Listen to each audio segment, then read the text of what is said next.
Fireworks waiting on the edge of the night. Stars over Mossy Creek burning bright. Freedom Bash, come gather round. We're still putting culture in the ground. Raise a jar, raise a glass. Here's to the ones who make things last. No shortcuts here, no borrowed dreams. Just hard work, living in the seams. Turn it loose, strike the spark. Build tomorrow after dark. Freedom to build, freedom to try, freedom to fail and still get it right. Freedom to live, freedom to build. Pass it along so the whole world knows we're still growing. Tennessee hills and a lab-like glow.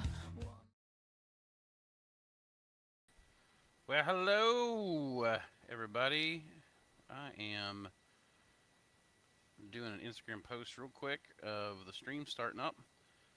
Just letting people know that we are live on YouTube. Oops. Add location. And live.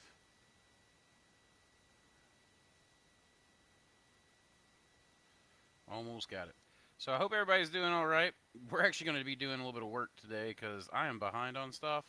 So, you know, come check it out with me. But it's definitely going to be a travel around the op a little bit with the phone, at least as long as the battery lasts. Let's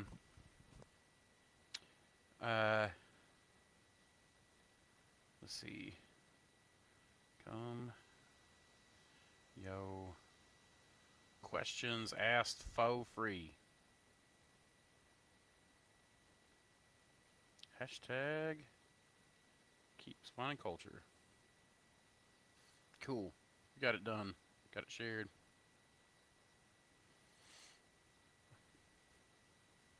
All right, guys. What's up, Jacob Tucker? Let's door this. Drum issue. Well, thanks, man. Appreciate it. What's up, Mr. Mossy? I'll refrain from King Mossy as requested. I mean, it's all good, and I appreciate it. I don't know how to handle that level of flattery. So let's see. We've got hopefully some people joining us here in a little bit as well. But it's good to see you guys on here. We're gonna mix up some media. So I'm gonna get the tripod ready for the phone, and then we are going to have a good old time. I've got some algae media I want to mix up, and I've got even a little bit of lab work I might do while I'm on here with you guys, because I've freshly showered, which means the lab work needs to be done. My goodness. There we go. Yeah, so we're gonna have can I actually live view? Oh, check it out. This is an example. Click on a comment to show it on the screen. I've never noticed that one before. Even though it's sitting right there in front of everything.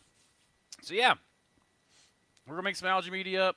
I've got all the time for you guys set aside to answer all your questions. Get your free consult. The mushrooms don't like BO. They don't mind the BO. They don't like the contamo is what they don't like. They don't mind the BO, but they hate the contamo. So, and then I've been trying to work on this video for doing the quality control forever, but I am so behind. I've got like 15 million things that I'm supposed to be doing right now. So, however, Samanda's been working on both the new Mossy Creek Mushrooms website, which is not published yet, and the aquatics website, which she has got some of it up, and she's been working on the artwork for it. There's still a lot that's kind of like the pre-built template that's still up, but if you guys are interested, I could let you know where to go to see it. But it's looking fairly pretty. What she's done is looking great. What the website builder and stuff is done is it's just okay looking. But I like the work that Samantha's doing. It's really looking good. M I'm what? Dang it. Does it help mitigate moisture buildup? What does what help mitigate moisture buildup? What did I say?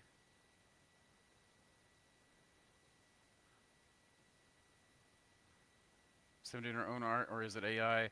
It's probably a combination. I don't actually know. I don't watch her do. I mean, like I do watch her sometimes, but Samantha dabbles in both. She does her own artwork. Sometimes she has the AI print off like a shit ton of ideas, and then she'll go, I'm going to do this, this, this, and this, and this, or something like that. So it really just depends on what she's doing. She is completely capable of doing all the artwork herself. And then she is completely capable of using an AI. She is good at both of those things. So the answer to the question is I don't actually even know anymore. And Jacob, what are you asking if what mitigates moisture? So all right, I'm gonna go to the streaming software here, and then we're gonna go toothpick and agar. If you said something about a toothpick and agar, it did not pop up on the chat. So it may have gotten held for some reason, or it didn't go through for some reason. But the toothpick and agar, it's not to help mitigate moisture. No, it's usually just to give the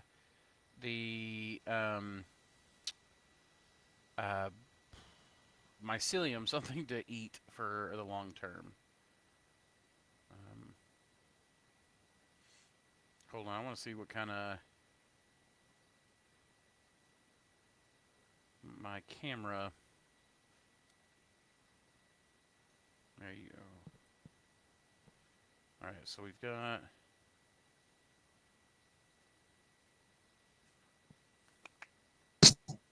Okay. I'll mute myself here. Okay, cool. I can. Ooh.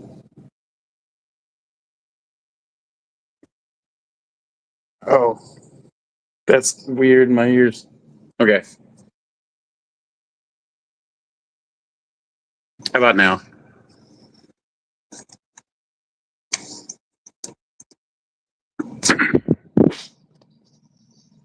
Yes, it's a slow release food.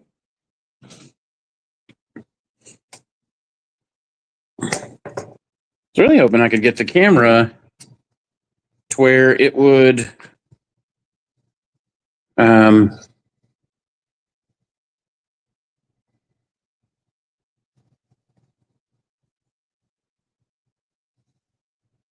yeah, I don't like how it does this now. But currently in St. Louis with a bad signal. Gotcha. Yeah, that'll happen, man. Yeah, so okay, we're gonna go over here. But yeah, the toothpicks are like a slow release food. People use popsicle sticks sometimes. They use all kinds of things. All right, so I've already made up. This is for spirulina algae. So I've already mixed that up, and I have that just kind of finish and mix it in. But I've already added the culture and the calcium and all that kind of stuff. So it's excellent. Good. I'm glad that you guys can hear me. It was weird wearing the headphones and hearing myself in echo, but I'm working on getting all of this space basically. Actually, okay, hold on. I'm going to do this a different way. So over here, we've got why is that so uneven? So we've got all of this stuff. I've got these bookshelves that are back here behind the tables. You can't see them as easy, but they're usually behind me when I'm sitting in that chair. But we're going to move those bookshelves to the back office. And then I've still got to get like our incubator and our plant tissue culture rack and all that kind of stuff out here. So we're gonna have a lot more out in this lab area. We're just not there yet. Let me turn the light on.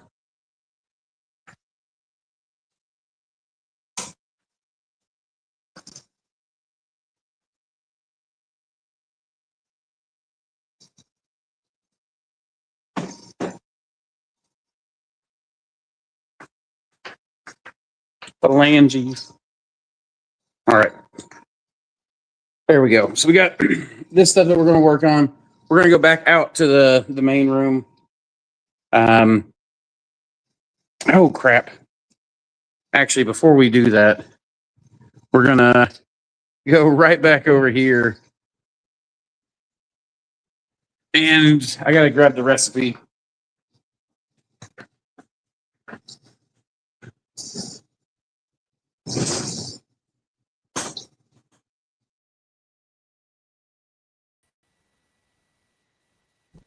How about now? Hello? Hello? There we go. All right. It looks like it's picking me up. So, what I am going to do here is quickly get this recipe uh, for this media.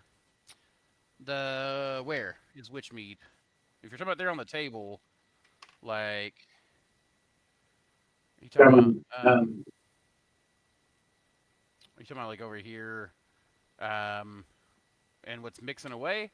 Because that is spirulina algae going right now. And then we have get that down there. So it's not mead. That's algae. In fact, I don't think I've got any mead in this entire operation, like brewing away or anything. So we'll have hopefully some brewing away. I'd like about a 5-gallon batch coming up soon, but I've not had time to really do any of my normal hobbies. I was actually really surprised. So last night I cooked a big meal up and had mushrooms and chicken, and all the greens came from our aquatic gardens, and had it's like just like really big, great dish. And I love to cook, and that was the first time I had cooked like that in a while. Some onions and stuff from the garden, whatnot. So I just don't get to do the kinds of things that I used to do as much anymore. I am working on getting that stuff back in my life more and more and more. So, all right, let's. I'll ask this computer to spit out some information for me. Okay, let's find the 2-liter recipe.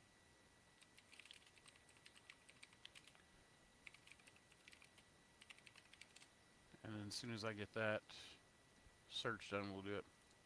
It was good, man. I mean, it was delicious and it was healthy. We had a lot of onion and um. So okay, what I did was we have a cast iron wok for like cooking over a campfire and stuff, and I just put it in the smoker a lot of times. So you take that wok, cast iron wok, and then you do I chopped up 2 full onions and threw them in there with a little bit of butter, and then just kept them moving. Threw whole chicken thighs on top of that and just got them cooking. Then I started adding some mushroom powder, onion powder, garlic powder, and turmeric, and just kept cooking it down. Let the onions really brown out and the chicken start to cook until it was starting to come apart a little bit. By that point, I had added some, what do you call it, blended up water celery, some blended up basil from the garden, and then really just cooked this whole thing down until it had really rendered. Added some soy sauce, some fish sauce, and some little bit of rice vinegar. Topped it off with some lemon pepper, and then threw a whole mess of water spinach on top. and then just waited until that had cooked down, and I just kept stirring it. And then we ladled that out over rice, and the chicken just fell apart. It was kind of like a curry chicken with the turmeric and stuff in it. It was really really good. Hey, Chrissy, new profile pic today. Looks like it looks good. Let me write down this recipe real quick. So we're talking 3 grams sodium nitrate and 0.8 grams of monopotassium phosphate and we're doing 0.15 grams Epsom salt.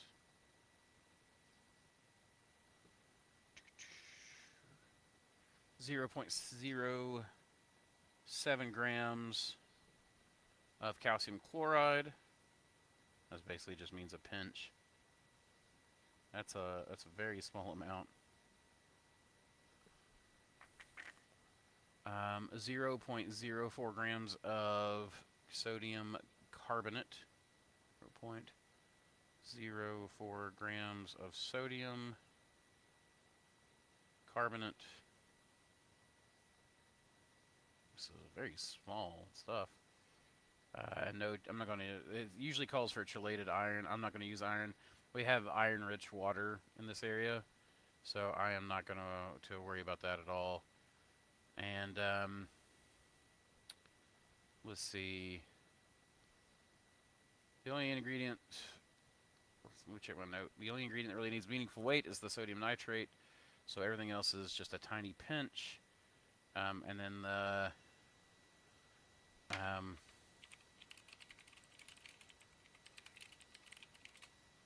well, let me start that search. So, showed some friends in my lab area with a bunch of agar plates and LC jars on stir plates. Now they all think I'm some kind of underground mad scientist. That's one of the fun things about being on the science side of things, right? The lab side of things is that you get to actually kind of play that image up. I love the mad scientist, so it makes me happy.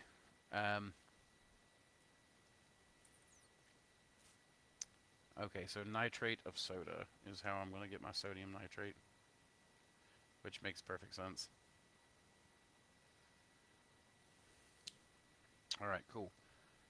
And then write it down. I guess I could have just printed that. Why did I spend the time writing that down when I could have printed? Because I wasn't thinking. I love yellow. Yeah, onions. Egyptian onions are probably some of my favorite. But I love anything with a really, I like an onion to be really oniony. I like the purple onions, especially for that kind of real strong bite. Going for that all natural look. All natural look. It's all face painted. I assume you're being sarcastic. My friends ask me if I really need that many lab bottles. Yes, I do. Why, yes, I do. Why don't you mind your business? That's what you tell them. I mind my business. How about you mind yours? I'll be right back.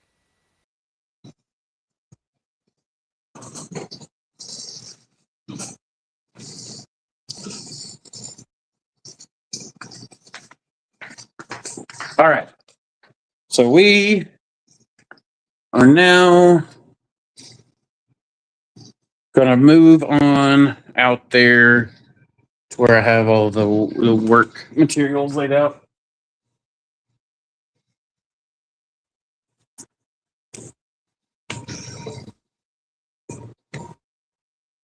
It is a mess out here still. Oh, crap. So, judge me, but keep it to yourself.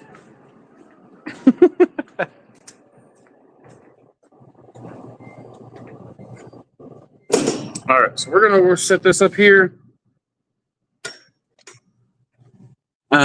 Actually, I wonder if there's. Let me check and see if I can get the camera on the front. Hey, we can. Though the fog is wanting to make that to where it doesn't really work well. Okay, cool. So we're going to turn you guys around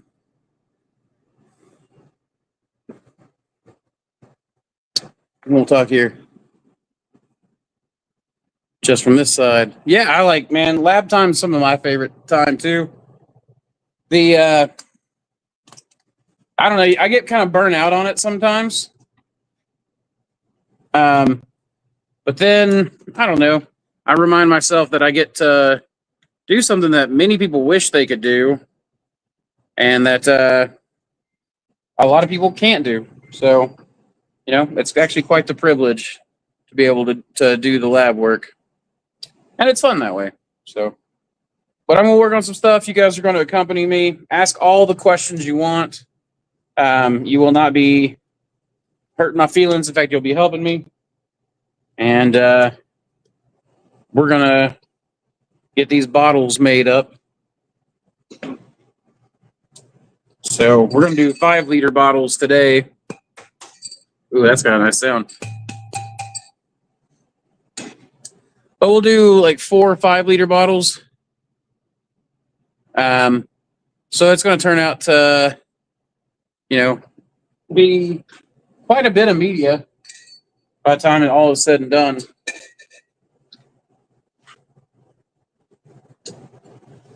Be 20 liters total.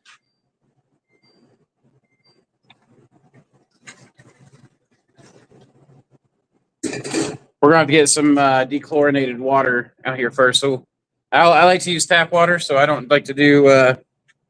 I'll probably pull water from the fish tanks for this. It's now making me, every time I want to put a comment up, it like asks me every single time, do you want to show this? That's really annoying. Where do I get the bottles? You can get them off AliExpress. You can get them off Amazon. There's a few different ways to get them. I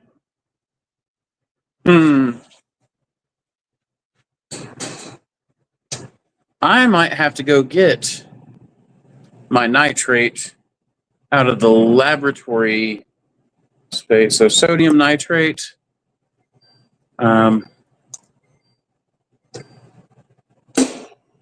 Dang it, of course, I don't have it out here. Actually, I might have it here. Let's see.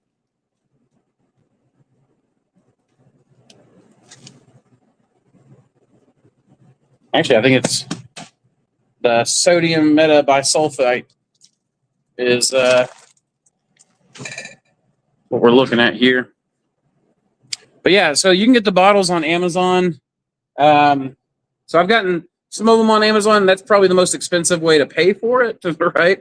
AliExpress is a good place to get them, and you can get them on Alibaba dirt cheap. You can get much, much bigger ones than this dirt cheap. So I just put a stir bar in them, and then the stir plates that Ben makes are strong enough to stir 5-gallon carboys. So if I didn't want 20 liters. I said 20 gallons earlier. I meant 20 liters. But yeah, if I wanted to do, this is almost 5 gallons between these that I'm doing here, and I could do a 5-gallon carboy, but I want it modular so that I can observe these, pull samples, and then I can use one for a concentrated inoculant for the next set of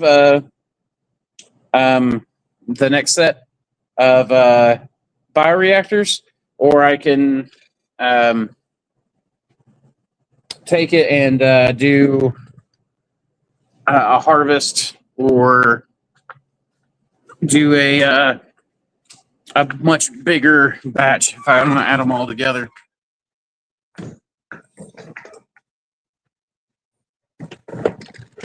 All right, one sec. I gotta look at something.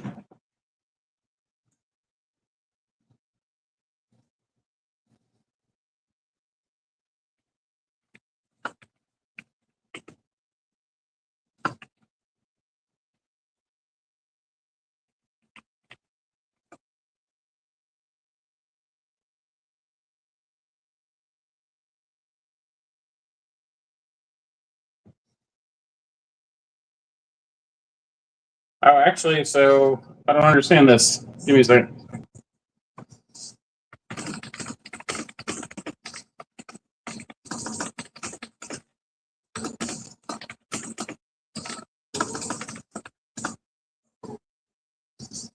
All right, we'll see what it says there, but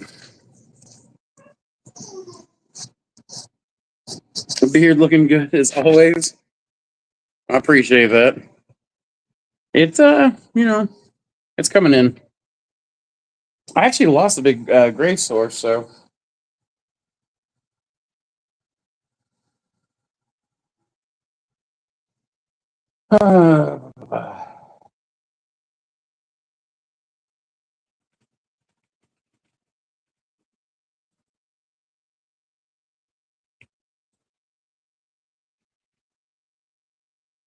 okay, I gotta find my nitrogen source. So we're gonna come here and we're gonna look at my chemicals, which I need to get into a chemical cabinet as soon as possible. But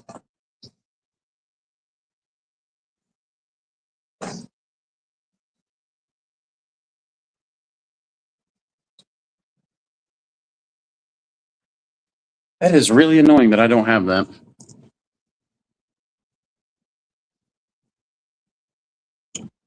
What kind of feedback have I gotten from about the oat and wood?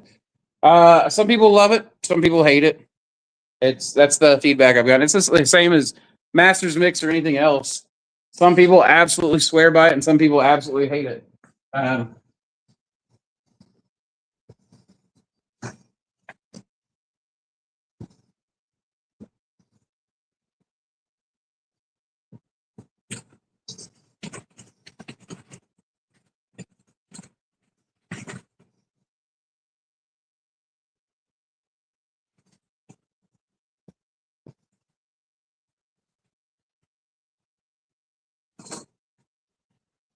okay, now I've got some freshwater salts, some nutrient media we could use.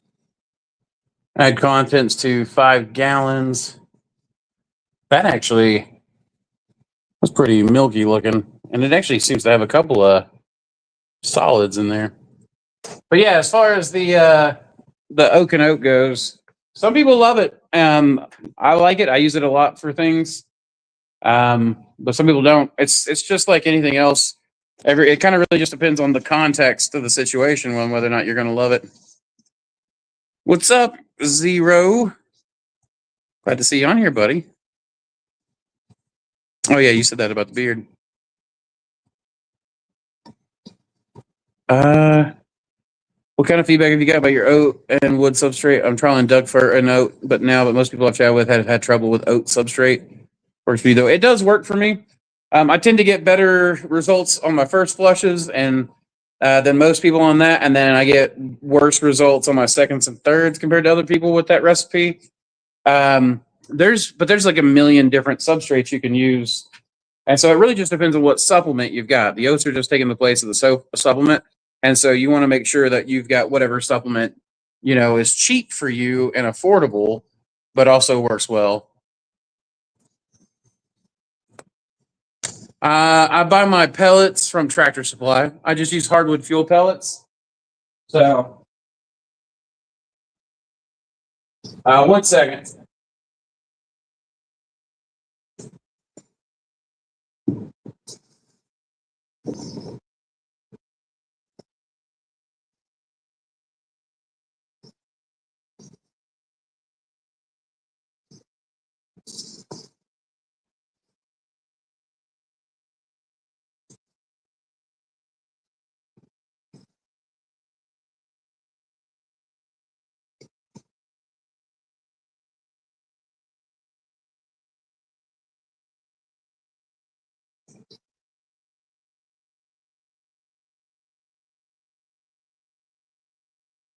All right, I'm having a hard time with my recipe here. We're not gonna do that right now because I'm gonna have to pay more attention to that. Keep spawning culture, indeed, man. Keep spawning culture. We're gonna go back out here though, and I'm gonna look at some things and see if I have something that'll work, because my nitrogen source doesn't seem to be a nitrogen source the way I want it to. So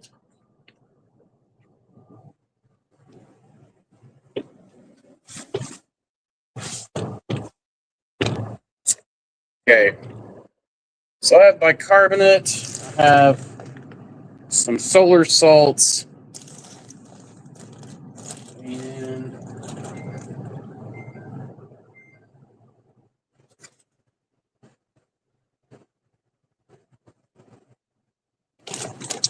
and we have some soda ash, potash, Epsom salts, calcium chlorides, sodium bicarbonates, but my nitrogen source seems to be missing.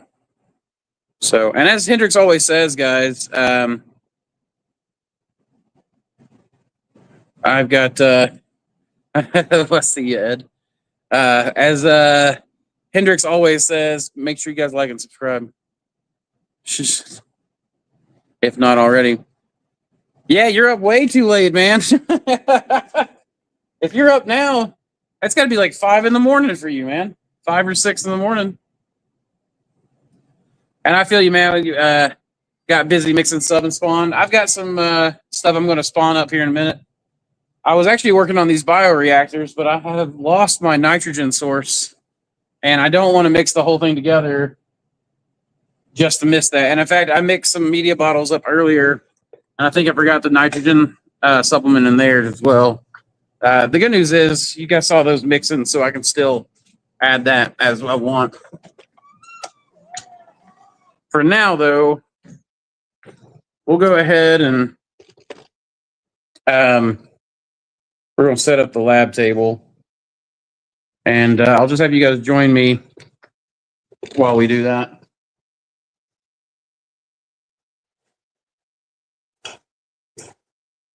As you guys know, when I'm running lab work, I'm running the flow hood. So just just know that there's going to be a lot of noise, but we'll get it. And I will try to speak loud enough that you all can hear me.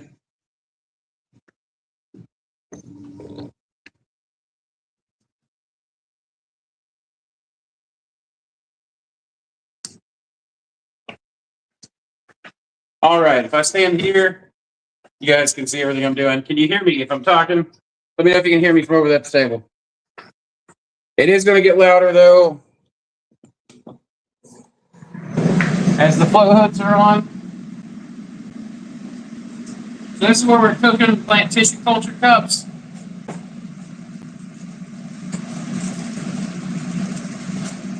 And I actually like to take these and then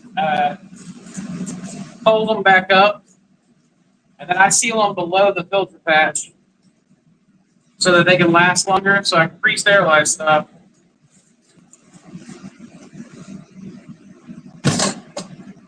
That's like that.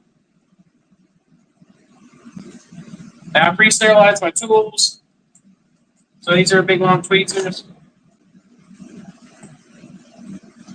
And these are what the plant tissue culture cups look like. They're autoclavable. They got these tamper-proof tabs on the sides.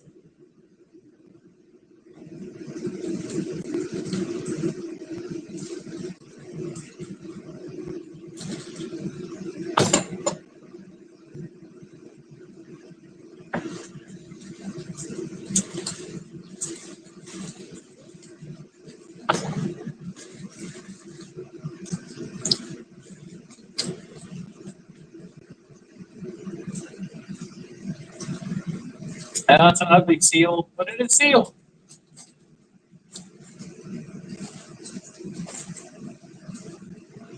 Heck, if you guys want, I'll sit down and do some plant tissue culture work as well.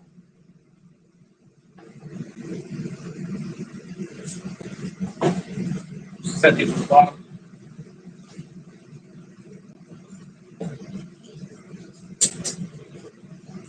Yeah, we'll do some. I've got some experimental stuff I need to run out. So, and then we're just going to do some grain masters of, this is, we got a few different pink oysters we're running because I'm doing my pink oyster breeding program.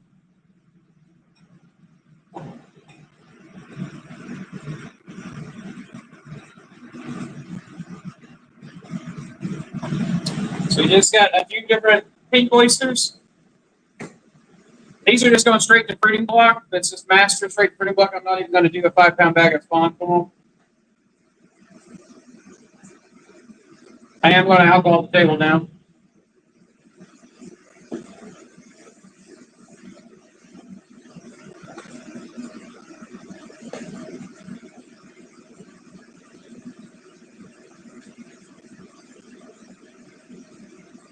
And when it comes to grain masters anymore, yeah, because we're doing such low volume of the small stuff, I just use these peel and stick from Micropose, so the peel and stick filters, and then I just, each one of these metal lids has a small hole in it, and that's been enough for me to grow stuff out just fine.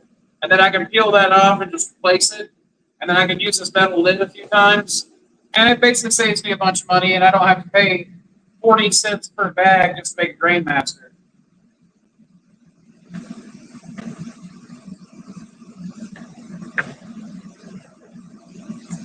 I'm trying to get it where my operation is basically as affordable as it can possibly be, and yet as productive as it can possibly be.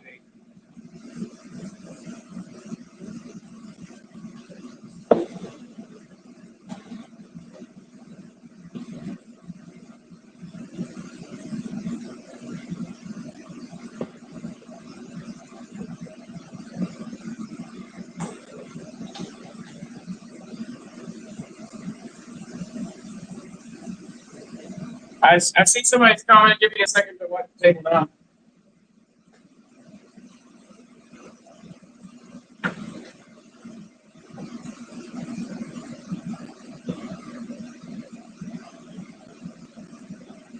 You guys are lucky I'm wearing a shirt. Anymore, when I do lab work, I'm usually here freshly showered. I just do the word shirtless. You know, your loss, I guess.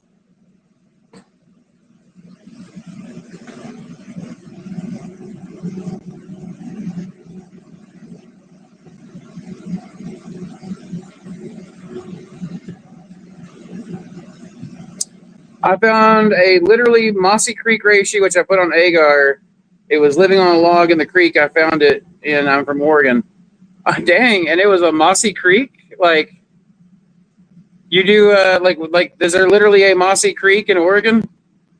I'd heard that something about people from Washington or Oregon were called mossbacks as well. Hell yeah, shirtless is good no matter what. Yeah, it is. That's my favorite way to do lab work. Well, my second favorite way to do lab work.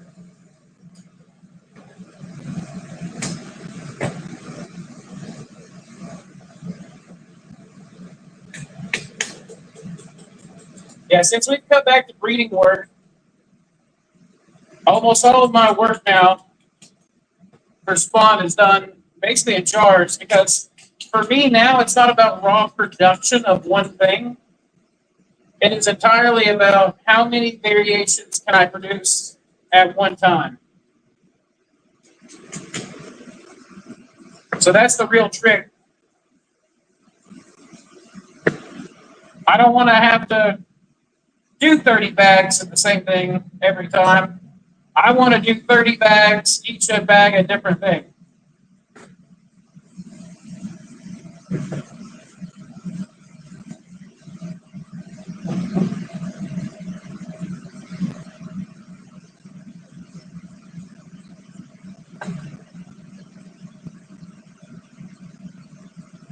All right, this is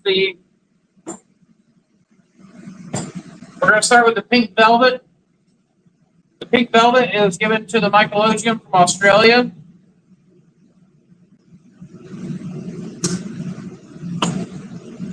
It has pink stems and chocolate brown caps.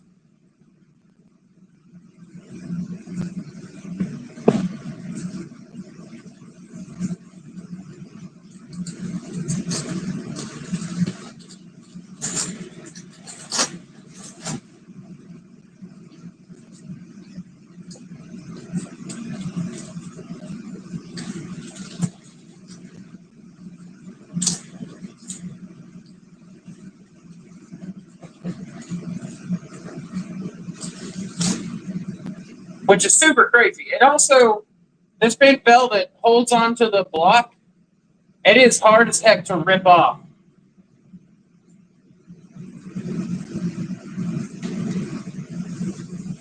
I think Urban Valley mushrooms is who sent it into the Ecology from Australia. Look, they sent it out to a couple of other people too. It's a really unique oyster, and it makes me think about potentiality for hybridizing Pulmonarius and the spore.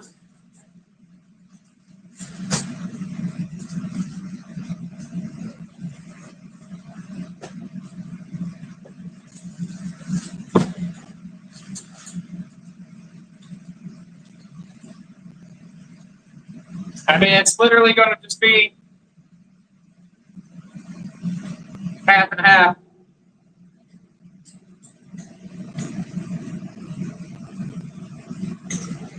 It's not as good smelling as some of the other pinks either.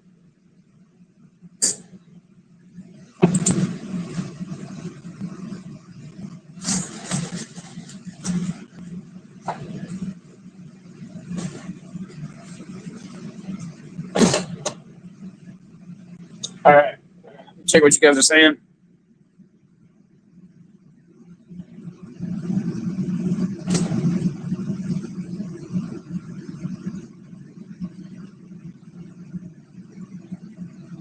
Hey, Colin. Yeah, man, I'm doing great. Thank you. Hey, I got hold on a second. Oh shit, never mind. They were right here. So these are on my to-do list. I hadn't gotten around to them yet, but they are literally here on my table as the next thing to do. And yeah, man, the family and I are doing very well. I hope hope you are doing well as well. And yeah, it was literally just growing from the log and barely up away from the water to where it was just barely enough for it to survive harsh water conditions, I guess. So that's actually something we find like during this time of year when reishi is coming through, we see a lot of our best mushroom hunting is on like the lake or wetlands right above the water. During reishi season, the best reishi are always found out there on some of the local islands or on dead tree spars out in the wetlands.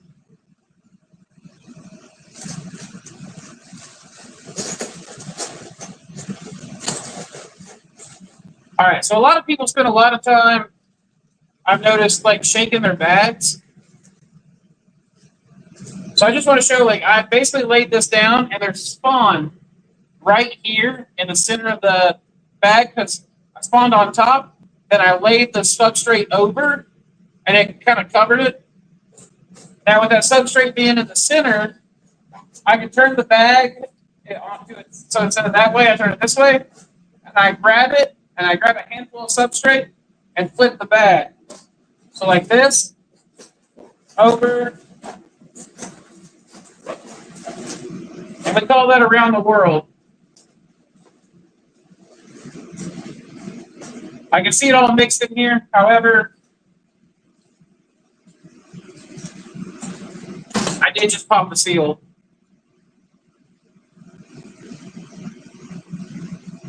So we'll reseal it real quick. I usually have to wait for the sealer to warm up a little bit.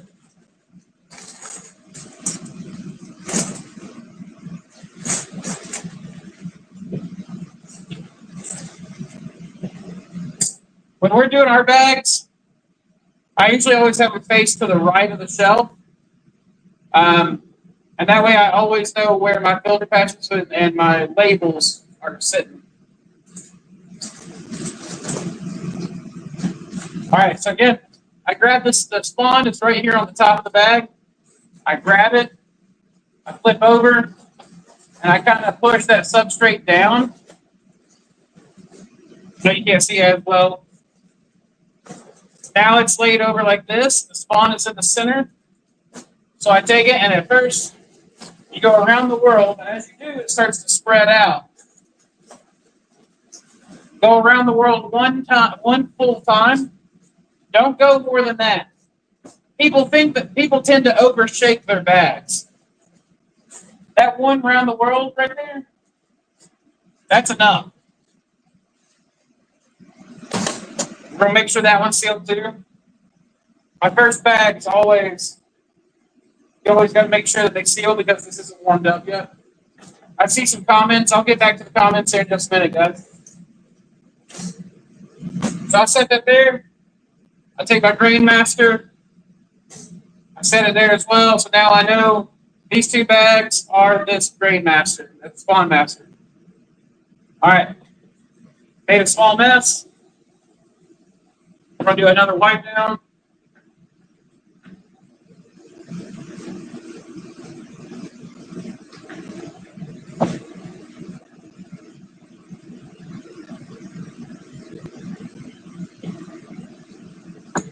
And I start from back to front.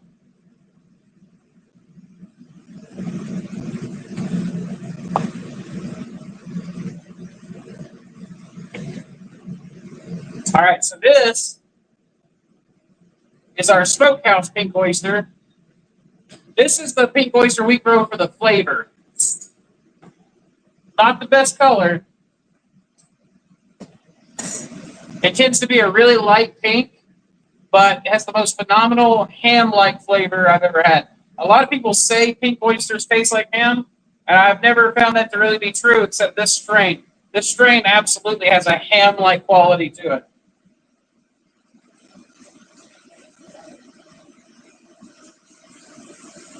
I think people were talking about this strain when they started saying that, and then people just started repeating it about pinks.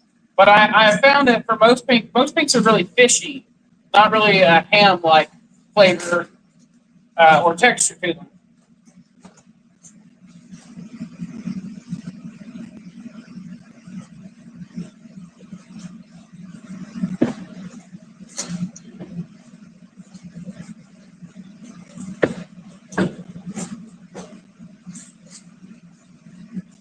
One bag.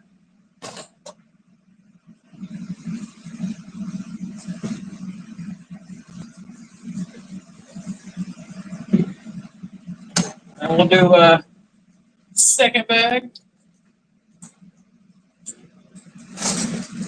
This should be a lot of spore material. Spore cells are what are known as germ cells. That's the sexual reproductive cell. So like in mammals, it's sperm and egg.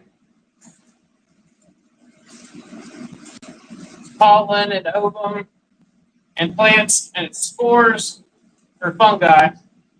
Man, this one doesn't want to crack. I need to get Ben's back cracker out.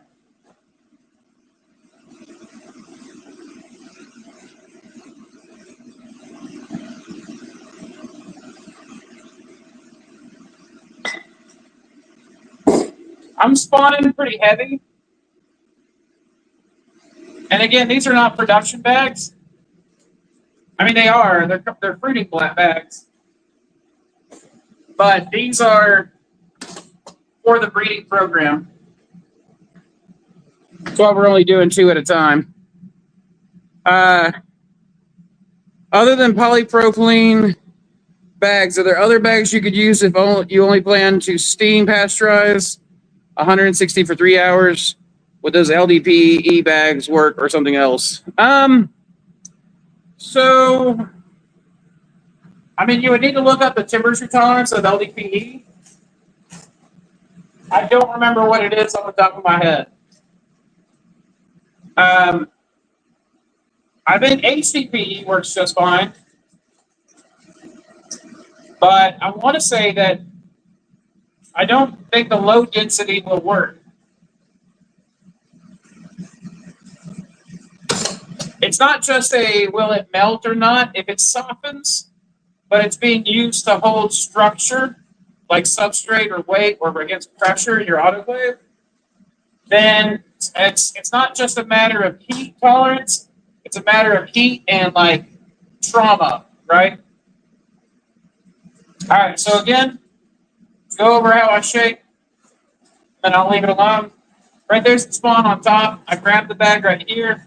I let it substrate roll over. I then take the bag, turn it sideways, and then I knead it like dough, but you're just grabbing and flipping at the same time. So like there, it goes halfway on its back now. And I go fully around one time. If I see a big chunk like I see right here, you can feel free to take it. And you can move that over if you want. Again, most of the time people are overshaking. There's no way these are 10-pound bags. I'm going to check the kids made these. These feel a lot heavier than 10 pounds.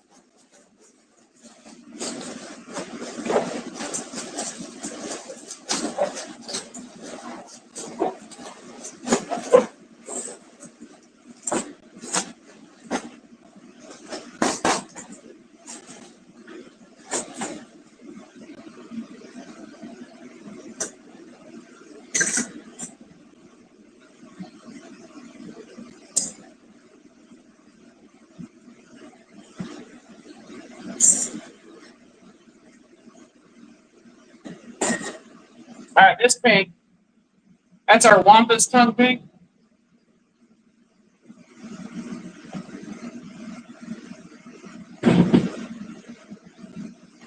And that's the one we grow up for our color.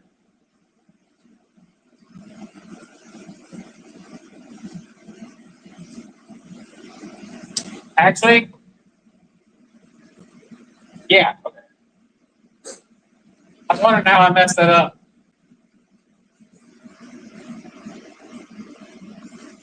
But I did. I'm just used to messing things up.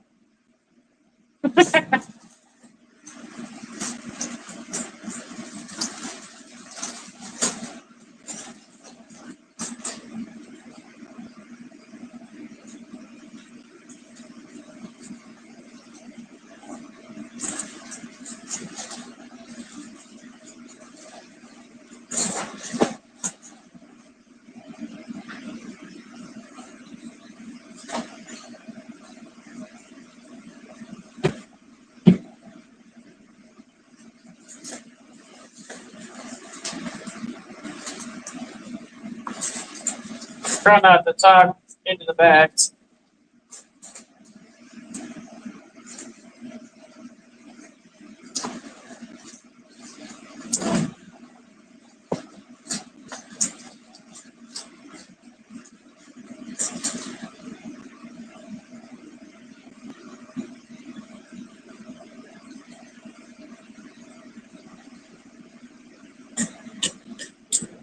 I'm not being real careful with these.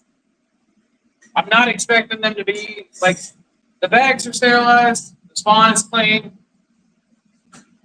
but these are breeding blocks and they're not spawn transfers. So I'm being a little bit looser with my movements and my rules. So just know that you definitely should be more careful. Okay, so now going back to what you were talking about with the LDPE, Bob Way, is that we're going to do most of our spawn in glass moving forward, just because of how much variations I'm doing, and it saves money because it's reusable. But if I wanted to do a lot of it, the plastic bags are, I mean, they're expensive, but man, considering the value you get out of them, they're really not expensive.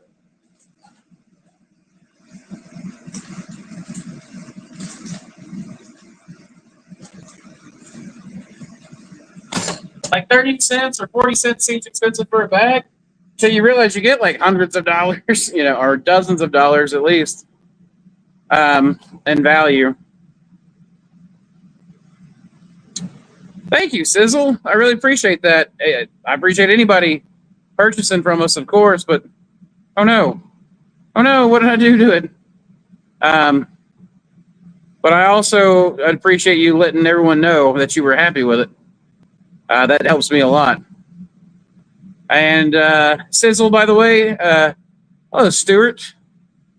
Sizzle, by the way, if you feel that way, I would really appreciate a 5-star review on our Google page. So if you Google Mossy Creek mushrooms and see our page there, I would really appreciate a 5-star review if you feel like you got a 5-star experience.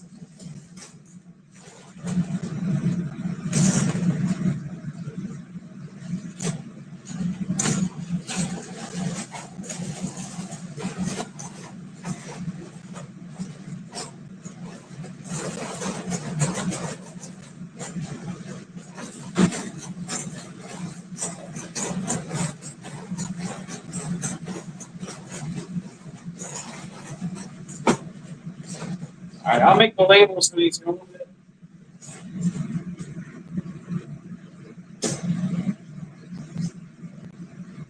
For now, I got 6 bags of pink oyster, 3 different types, all slated for spore production.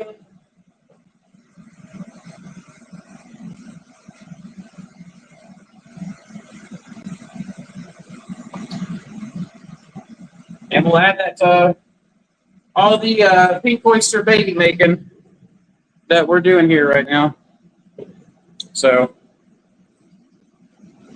all right, I'm gonna go catch up on the chats. So you're gonna come with me for a moment.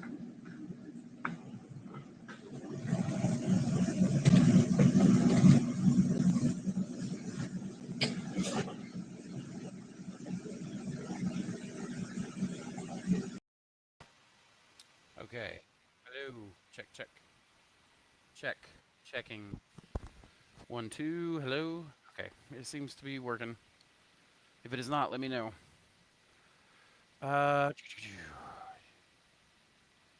okay. Oh, wow, there's a bunch more. How big are those bags? So those bags were, they're the XLS-A bags, and they are, um, they're supposed to be 10-pound bags, but my kids made these, and I'm thinking that they're, I think they're like 15. They definitely are pretty big. Thought I heard a pop. You might have heard one earlier on the bags, or it could have been the bagger or the bag sealer. It makes a noise as it lets go. You're using your grain jar as a labeling system on your shelf. That's a smart tip. Yeah, I mean anything I can do because that way I can walk away from it, and then I can come back and I go, I need to make these labels. That's something I've learned, mislabeling stuff. So I write the patch. I write on the patch the batch info. Yeah, that's the way I used to do it. And I still do it occasionally, but Samantha prefers for me to do the labeler. I prefer just writing on the filter patch, but especially when we were selling spawn, people didn't really like that. So I love the smell of ISO in the morning. Not a bad smell. It gets a bad rap, but I like the smell of the um, sanitizers and all that. So especially now that I have an inhaler, finally got an inhaler. I've gone like 2 years without one. Your smokehouse pig is on my list again. I bet it's amazing fried up like chicken. I have not tried it fried up like chicken, but I'm going to now. Might try it with this batch because once I pull a few caps for spores, and then after that, I just hello, hello. Thought I was hearing myself. I thought I was hearing an echo. Yeah, the hello, hello. I am hearing myself. Okay, that's better. I was like, I knew I could hear it. I'm gonna try the fried chicken though. One of my favorites with the smokehouse is to actually just dehydrate it and then use the powder like a seasoning agent, like, or just use it as a seasoner. Like add a little salt to it, maybe put it in the smoker, make a smoked pink oyster salt. That's really good. What did I miss? My rear end came unbolted on interstate. Whoa! What do you mean your rear? Like you trucking? Um, I don't know. We were doing lab work. I'm not sure what you missed. Where did we leave off? What's the last thing you remember? Ow. I've got all these little nicks and scratches. Since I started the outdoor nursery, I'm constantly covered in little scratches and little, like, just spots, especially down on my legs, I guess, where I kick and stuff. Um, where are you getting your bags? Thanks. I get them from different places.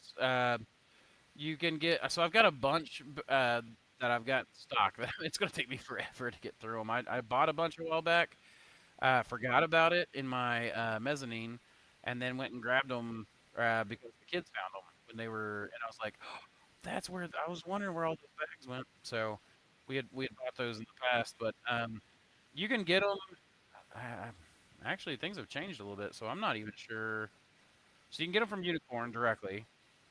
You can get them from Myers Mushrooms. I don't know who else sells bags. Seiko sells a mushroom bag. Um, but yeah, I mean, that's probably your best bet there. I don't really actually. Um, I mean, I used to just go directly from Unicorn. Then I got them from Mushroom Media Online, but I know things with them are changing a little bit, so I don't know if they're even selling bags anymore. And then uh, we, I guess Eric Myers would be who I would go to if I couldn't get them from my normal sources. So I'm curious, are you using ISO in that bottle? Yes, I am. 70% ISO. I always have to use a 3M filtered mask because that shit is toxic. Well, also have heard people using hydrochloric acid. I've not used hydrochloric acid. I have no interest in using hydrochloric acid. I use ISO. It is toxic. You need a very well ventilated area. You can also have ethanol, which is less toxic. So yeah, that's and it's not hydrochloric, I don't think, by the way. But um, yeah, ISO is what I use most of the time. It's pretty effective, especially at 70%. What's the best bag to use? Unicorns or something better? Unicorn bags are the best. So no matter what your source is or who you're getting them through, um, what I've run into, Unicorn is the best. Seiko too. Our Seiko bags are supposed to be pretty good. I've only used them once, and I had a pretty bad run with them. That could have been a bad batch, and I've just never gone back. So, but you can also look it up. What's called a bio bag, and that bio bags are basically unicorn bags are a type of bio bag. Now, unicorn holds the patents, I think, on their specific type of bags, and then Seiko is made by somebody I forgot who. And they own the patents on that, and then everybody's got their own slightly different sized bag because the patents, they didn't get a use patent, I guess, or something. I don't really know. You're an absolute beefcake, homie. Big thing of yours. Well, thank you. I appreciate that. I'm not sure what you mean, but thank you. Love to see Ed in here too. Yeah, Ed, he was here earlier. I hope he went to bed. I mean, don't get me wrong. I always appreciate when Ed watches, but yeah, I think he should absolutely just go to bed, Ed. Um, Gabe, I think you're thinking of hyperchloris. Yeah, okay, there we go. Yep. Okay. Yeah, you guys already figured that out. So I forgot the name, something like that. Loud and clear. Excellent. Ordered from you multiple times as well. Left you a nice good review. Thank you very much. Did you just now leave it, or you left it before? Either way, thank you so much for that. I really, really appreciate that. That's one of the biggest things is the Google reviews. That helps me so much. Okay, the smoked pink oyster dry blend also sounds great. Thank you. Not me grabbing my wallet. No, grab the wallet, man. Grab the wallet. um, yeah, that it's so good, man. The pink oysters, and right now is the season for pinks. They're so easy to grow in this heat when everything else is just having a hard time. And they're so tasty. Pink oysters are one of the tastiest oyster mushrooms, in my opinion. They just get a bad rap because their shelf life is short.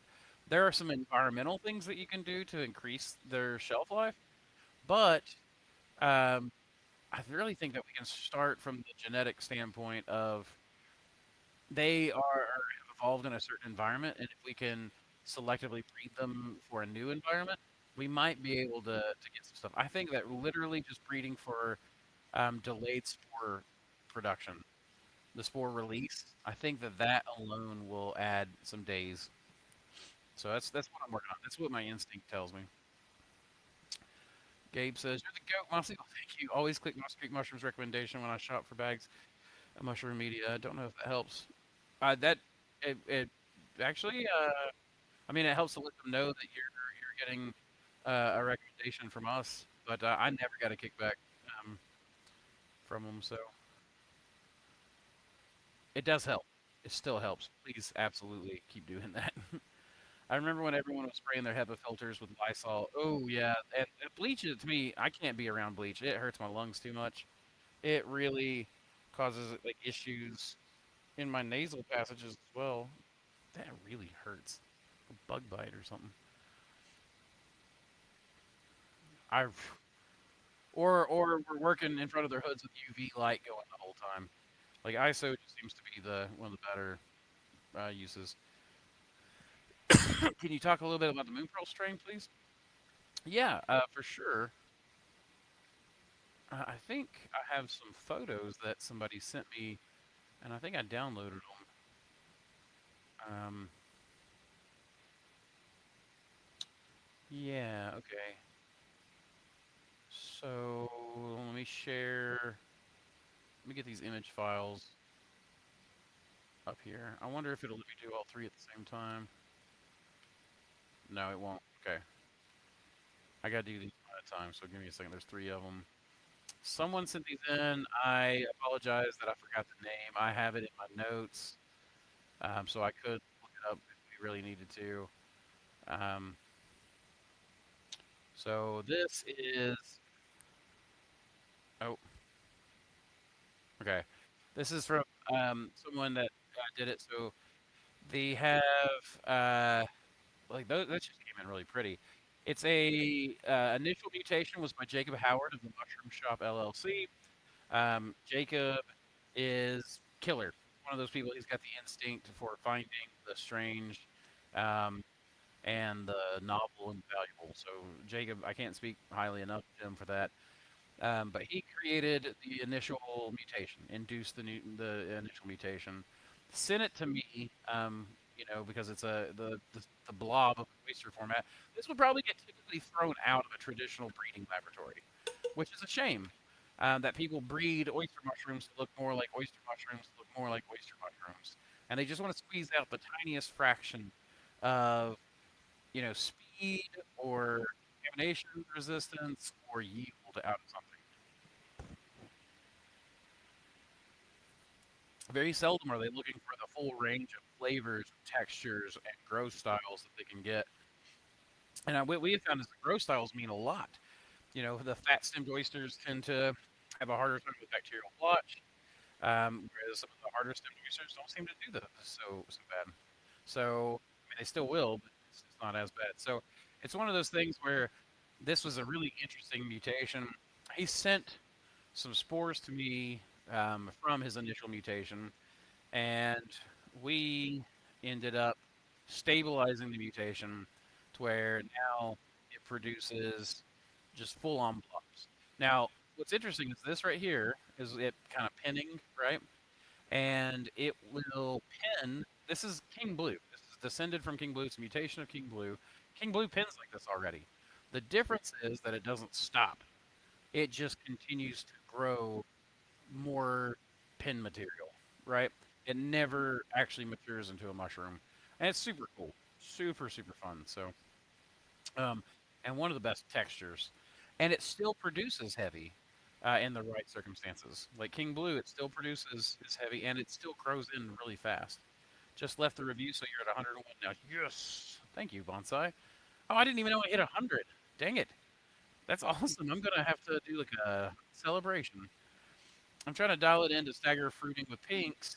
Um, I'm in coastal side South Carolina, so I can't get more than 2 days after harvesting pinks. So as soon as I harvest, I know it's dinner or dehydrator. Yeah, you got to basically run, right? You got to run to the walk-in. What we like to do with pinks was to try to plant them a little bit throughout the week. So we would plant a little bit on like Monday or Tuesday, and then the other half of the pinks like Thursday or Friday. And we were trying to and have them to where we basically constantly had small amounts of pinks. But then it got to where, because of the shelf life, and we weren't doing markets anymore, we were doing restaurants, that we started, excuse me, that we started to do basically for Valentine's Day. So we do an entire case of blue oysters with a single pink oyster cluster just thrown in for free. And then for Valentine's Day, our chefs were able to take beautiful pink oyster clusters, and that got us more attention, that kind of thing. But pinks became more about attention than they became about their flavor profile, and that just sucks and it's sad because they're so good. Can I share which bag sealer I'm using? Sure. Let me get the phone back here, and we'll go from there.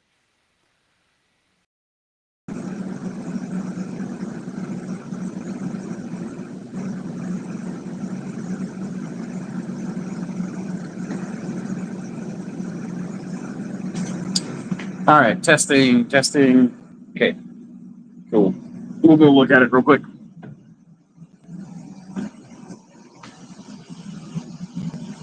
Hey, am I balding? I've not checked. I don't think I am. Hope I'm not. Not yet. All right. B.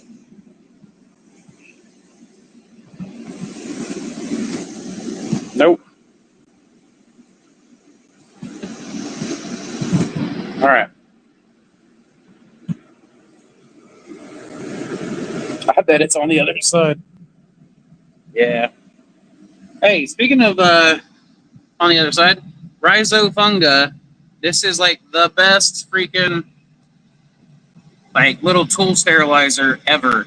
And if you use code Mossy, number one, I get a kickback, but number two, it'll save you some money. And they're on sale last I saw. They're on sale for like $100 off or something. So that plus, I think it's a 10% um, discount you get. Okay.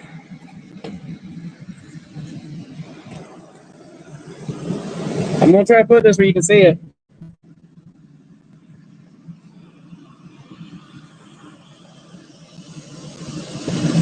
Is it backwards? I bet it's backwards.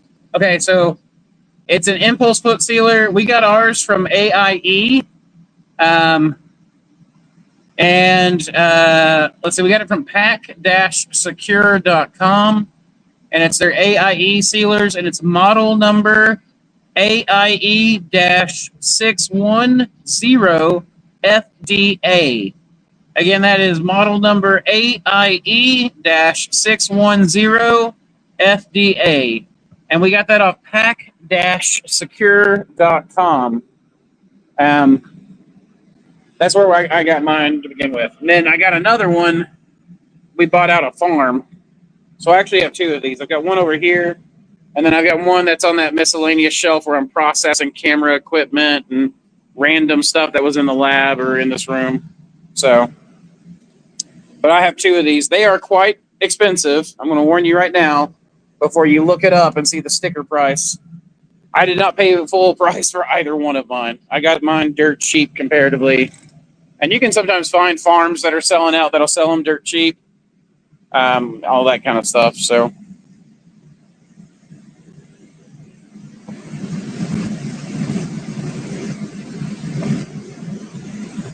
dang it. Okay, it does read. So it's reversed for me, but reads correctly for you guys. That's good to know.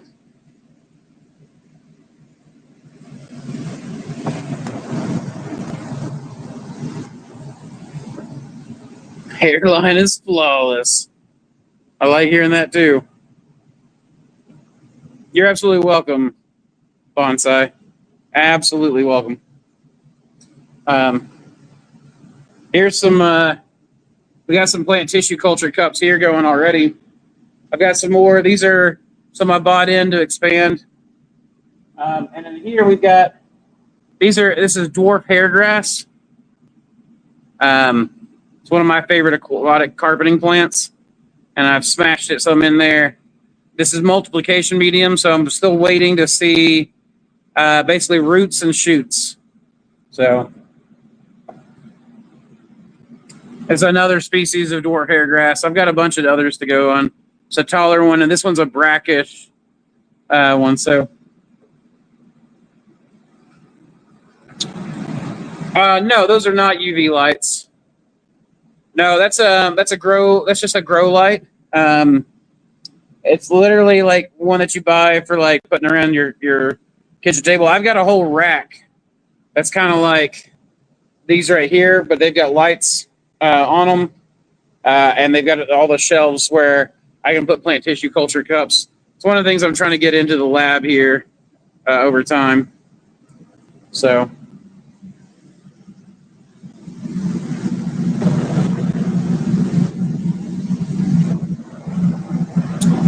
Alrighty.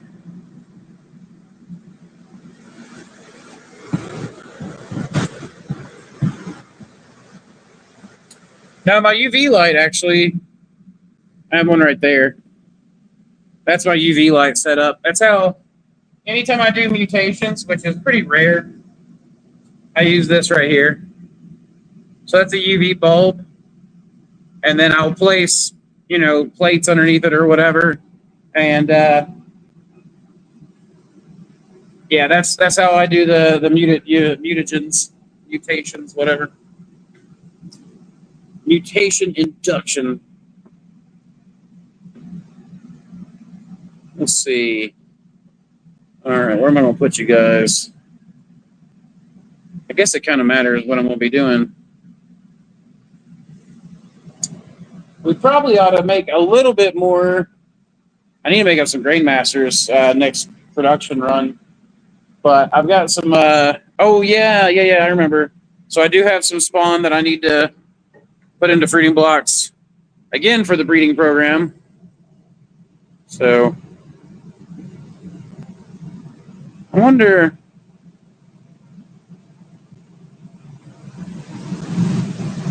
There we go.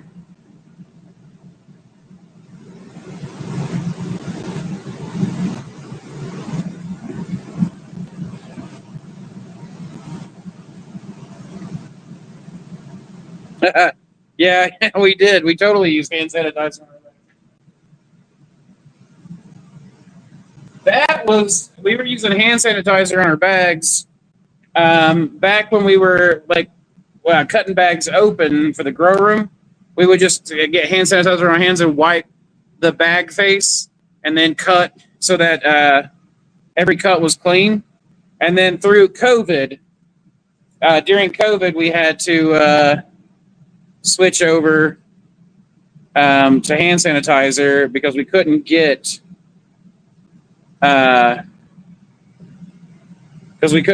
the normal isopropyl and stuff during COVID.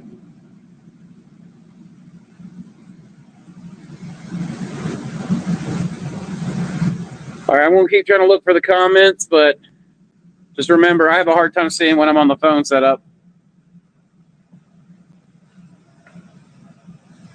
All right, so I have 1, 2, 3, 4, 5 bags. I have left to do.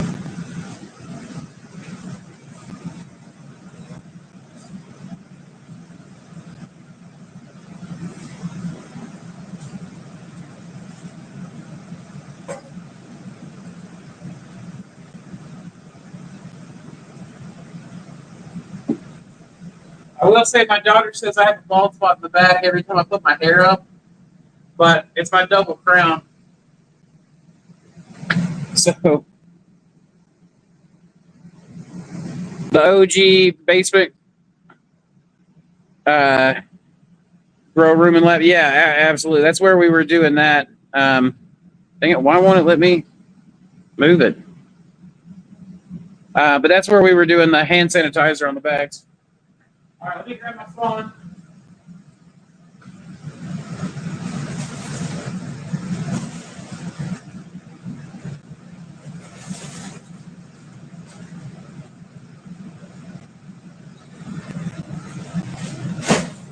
All right, so we got Old Road. One of my favorite eating oysters.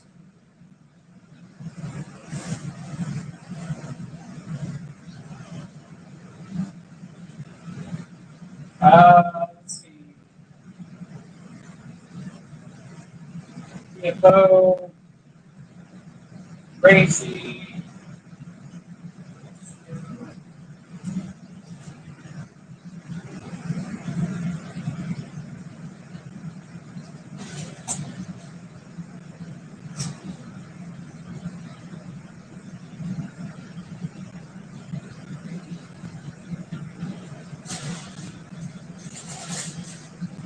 There we go. That's what I was trying to find. So we have MTO, the Mossy Creek oyster, ORO, the Old Road oyster. We're going to put those and breed them together. I also have the Pathfinder.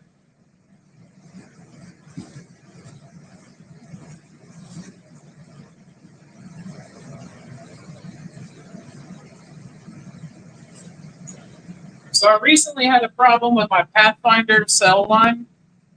So I've split it into two. This is one is an old copy, and one is one of the newer ones that I had a problem with. So we're going to run them both out side by side, see how they do.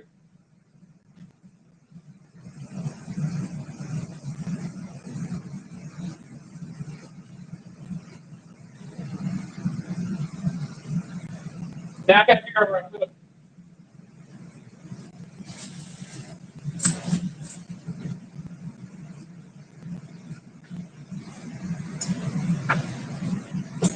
All right, so now I'm going to sanitize the outside of the bag. I have 4 of these and 5 breeding blocks. Oh, actually, let me check the autoclave.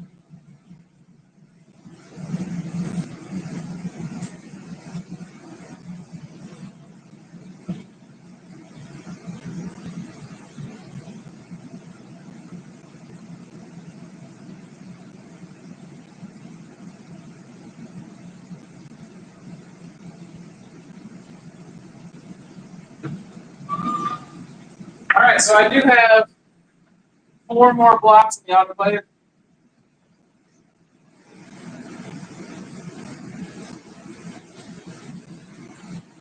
Sam! Not sure my scissors went.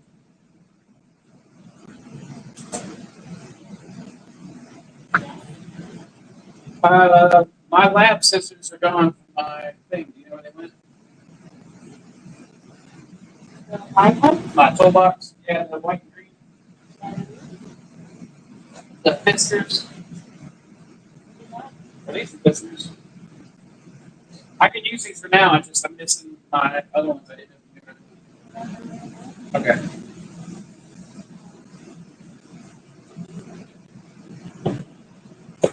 All right. Well, we got our scissors out. We'll bust this up.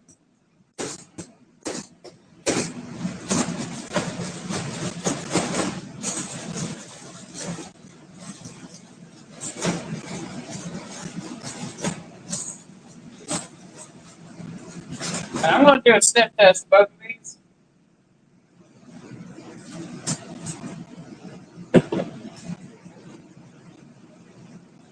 Because their Pathfinder has a really unique smell, and I want to know if they've changed in the in between.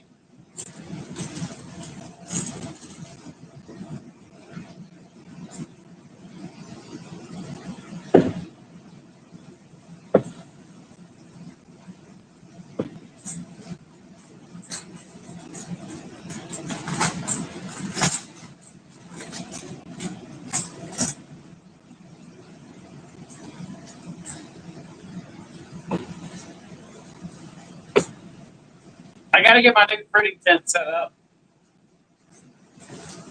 I haven't got it there yet, and getting close to need more spores. Heck, this stuff will be ready in 7 days.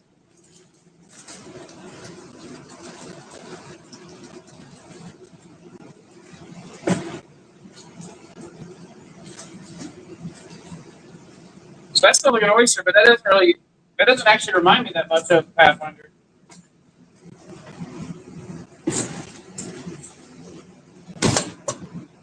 That is the newer one.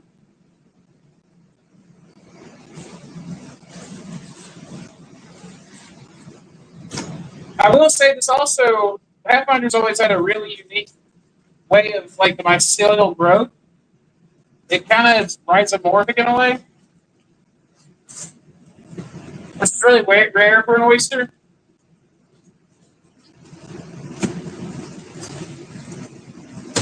So, and that was the old one. And this one is growing. I don't know if you can really see it or not. Let me see if I can move it here.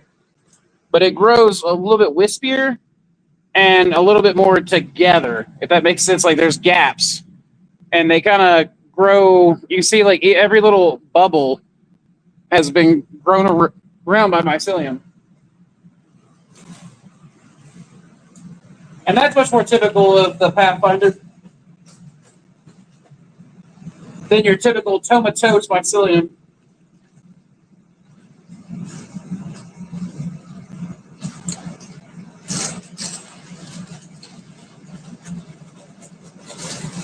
And I way overspawned here.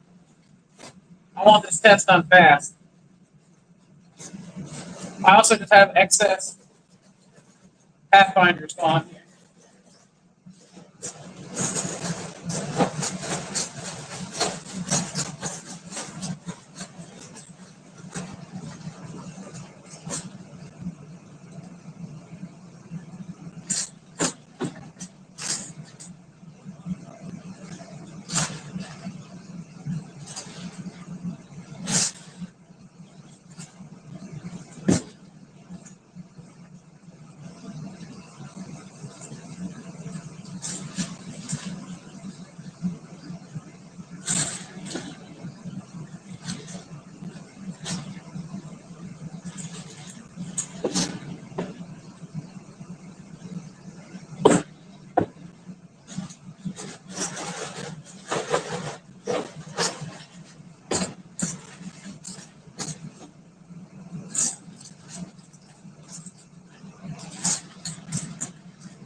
My chat is no longer showing anything. So if you're saying something and I can't see it, I'm sorry. I'll see it when I go sit back down at the table.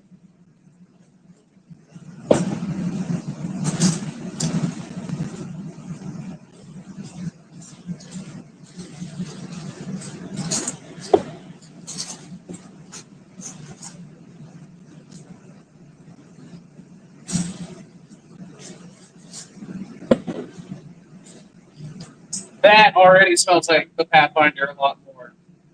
And that's the old strain. I think we found it.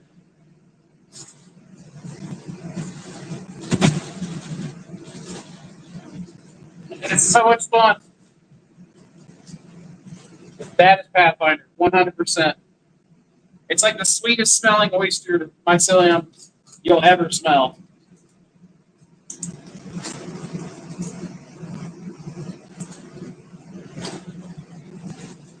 And this is why it pays to do cold storage. Because either that first one was mislabeled, or we had some genetic drift or something somewhere. This is why it's important to check, and that's one of the reasons why we grow everything we sell. At least a bag of it.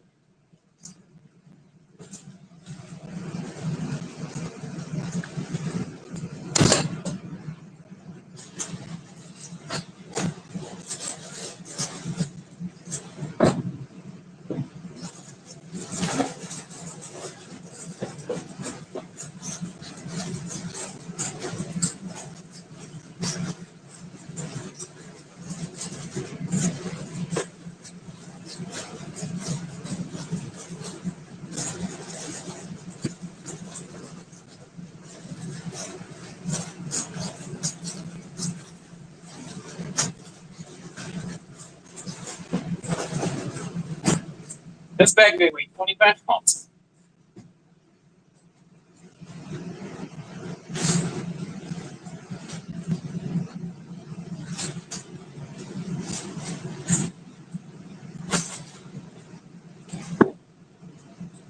Mossy Creek oyster.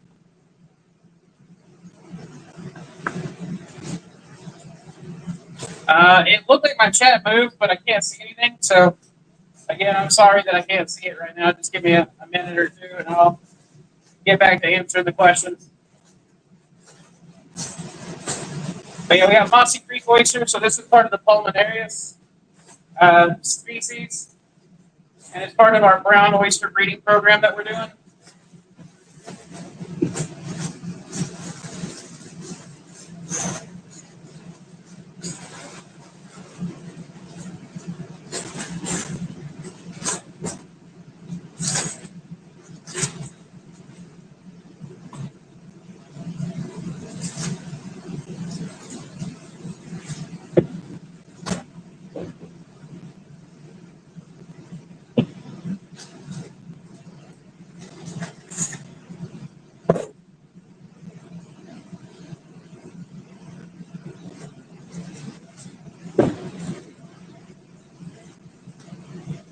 And I have some gold oyster that we'll do a bag of as well. That one is the Saratoga Gold, which is the golden oyster that was sent to us by Jordan Duckworth from Saratoga Battlefield, was National Park or Monument.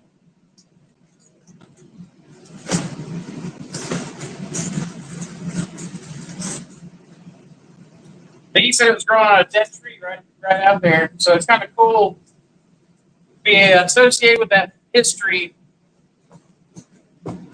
I should have had that one on special or something for 4th of July.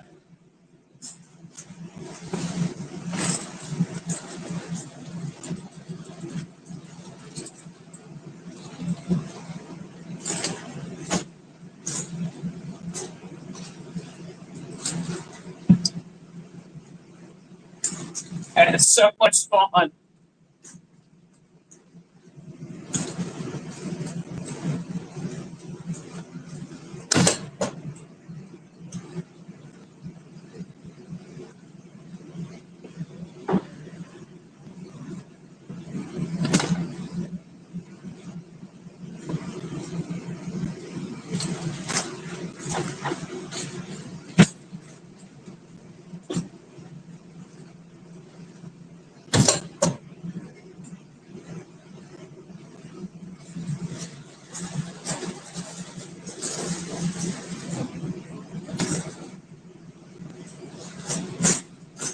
Oh, that one didn't seal very well.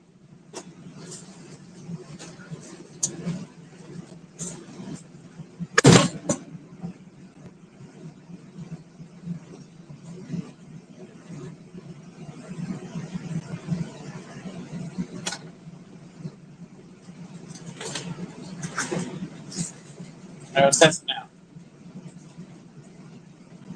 Okay. I don't hear any leaks.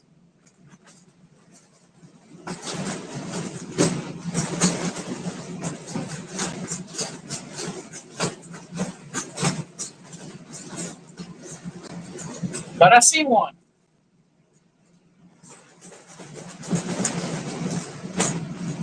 And the bag's starting to piss me off. Yeah, right there. I can stick my whole finger in there.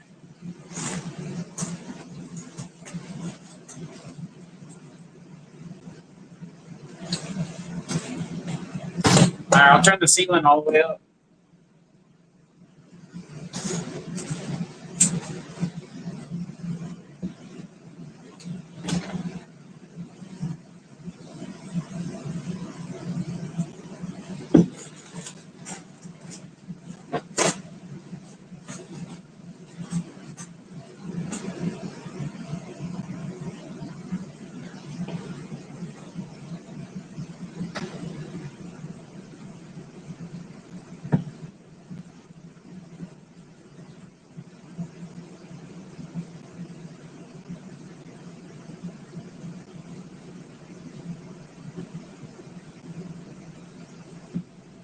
Blue sawdust all over the table.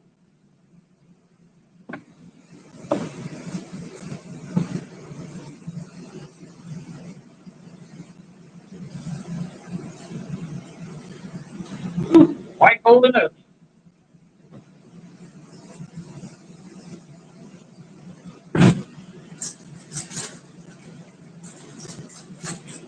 But yeah, it's we're running the old road now. The old road was found in a park on a trail called Old Road, and when we found it, it was like a little bit of stem tissue and a tiny little bit of oyster cat, but it had been all chewed up by like a squirrel or a rodent of some type. So I cloned it, and it turned out to be the old road oyster, which is one of our best-selling oysters. And it was just kind of crazy to me that, I mean, apparently the squirrel knew it was good, but even that tiny little bit of piece of tissue turned out to be our best ever. And Ben Erickson yesterday, he went on a hike with his wife, and they came back with a wild, what we think is a golden oyster. It smells like a golden oyster, and it looks like a golden oyster, except that all the mushroom caps were white. It was a white golden oyster. It smelled like golden. It grew like golden. It's growing at the same time of year as the goldens grow around here. But it's a white colored gold oyster, which is crazy to me.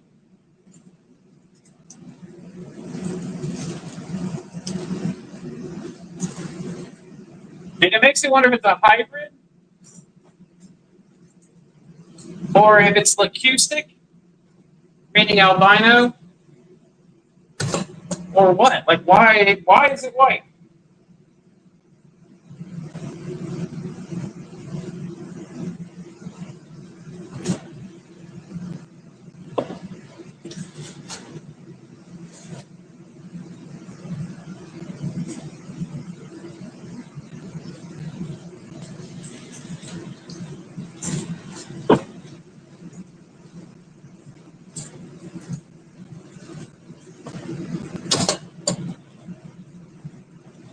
This bag doesn't want to hold itself up. So, all right, let me seal this up, and then I'll go sit down with the computer, answer questions, grab a drink, and then we'll go back to it.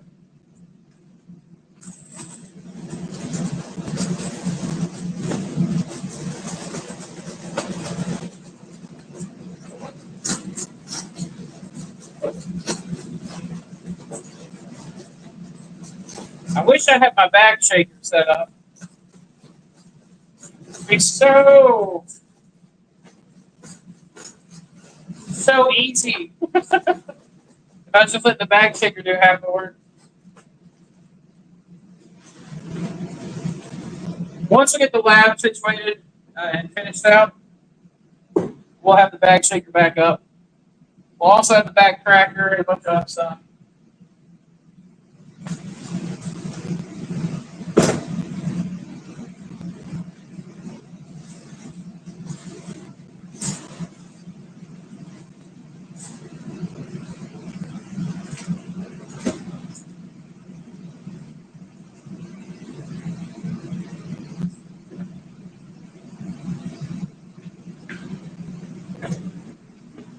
Okay, I can see that you guys have definitely been commenting, so my bad.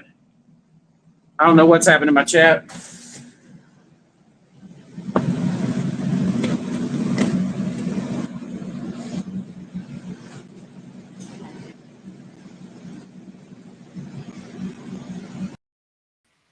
Okay, so real quick, looks like we got 3 comments I've not gotten to yet. If you want to ask a question, now's a good time because I'll go through what we have here, and then I will go get back to the work. I'll reset the chat, but I'm not sure if it'll work or not. So real quick, while we're doing that, let's do a word from our sponsor. Introducing the future of mycology, Dr. Silurian's elixir of mycelial mastery. This isn't your average culture mix. It's a revolution in a packet. crafted for the dedicated cultivator seeking unparalleled growth. Experience the visual alchemy of this masterful brew. As you mix 10 grams with 500 milliliters of water, watch the solution transform into a rich, amber spectacle, the hallmark of a nutrient-dense sanctuary for your burgeoning mycelium. This is where vibrant color meets vibrant life, setting our elixir apart from the ordinary clear liquid cultures. Prepare to be captivated. Mix 10 grams of Dr. Silurian's elixir with 500 milliliters of water, add a stir bar for thorough integration, and sterilize the blend at 15 psi for 45 minutes. Once cooled, introduce your favorite culture into this perfectly prepared, nutrient-rich environment. Watch in awe as the elixir works its magic, unveiling a mycelial masterpiece before your eyes. Choose Dr. Silurian's Elixir of Mycelial Mastery for a mycological adventure that's as visually enchanting as it is potent. Welcome back. Dr. Solarians. Get you some. It's the good stuff. It's really the good stuff. I worked really hard on that. It's probably my best product. May I ask your substrate? I may have missed that in the beginning. So the substrate right there is actually a combination of substrates. I had a bunch of odd and end kind of stuff to, like, I'm just trying to get rid of bags in the op. So we did that run, or no, maybe it's the run that's in the autoclave. One of these runs is like using up the tiniest little fraction of this or that I've got here. So some spillage and things like that. I'm just trying to get this warehouse cleaned up so I've got less stuff to move around or deal with or anything like that. Now, a lot of that is, there's probably some soy hulls, there's wheat bran, there's some Milo that I had left over from back in the day. There's a little bit of corn in a couple of the bags, I think. But like I said, that might be the autoclave run that's sitting in the autoclave right now. If it is, and these all look pretty uniform, so if that's the case, then these are all sawdust, hardwood fuel pellets, and soy hulls. Yeah, hardwood fuel pellets and soy hulls are what those are. Were you able to identify that it was the old road oyster with it so mangled, or was it a happy surprise? I mean, I knew it was an oyster, and of course we named it the old road or whatever. So, but I smelled it, and you could see that the gills were decurrent, meaning they ran down the stem, and so because of that, I knew it was an oyster, but I could tell almost nothing about its morphological characteristics. Just that it smelled really good, which is probably why the squirrel was chewing on it. But I was able to take it back and then clone from where the stem met the bark, and that really worked out really well. And yeah, it was a very happy surprise. I mean, I clone everything that I can find, and in fact, here in a little bit, I need to clone that albino gold that Ben brought me because it's pretty chewed up. But yeah, it's always a happy surprise at this point. It's almost always a happy. That's one of the things I like about breeding and bioprospecting is that it's always a surprise. I had some second and third flushes that got wider and wider during the subsequent flushes from the same block of yellow oysters. So I've had that, but I've never had them be pure white. And that's, I don't know. Yeah, I've had them whiten up a little, and maybe you're saying that they were pure white. I don't know. But yeah, ours they got a little lighter, but I've never seen them come out just like zero gold color whatsoever. Even in old age, they tend to retain at least a smidge of the golden color. So I don't really know. Andrew, will you be doing another breeding class anytime soon? Probably not this calendar year. Um, I am doing mentorships. Actually, I don't think we're ready to announce that yet.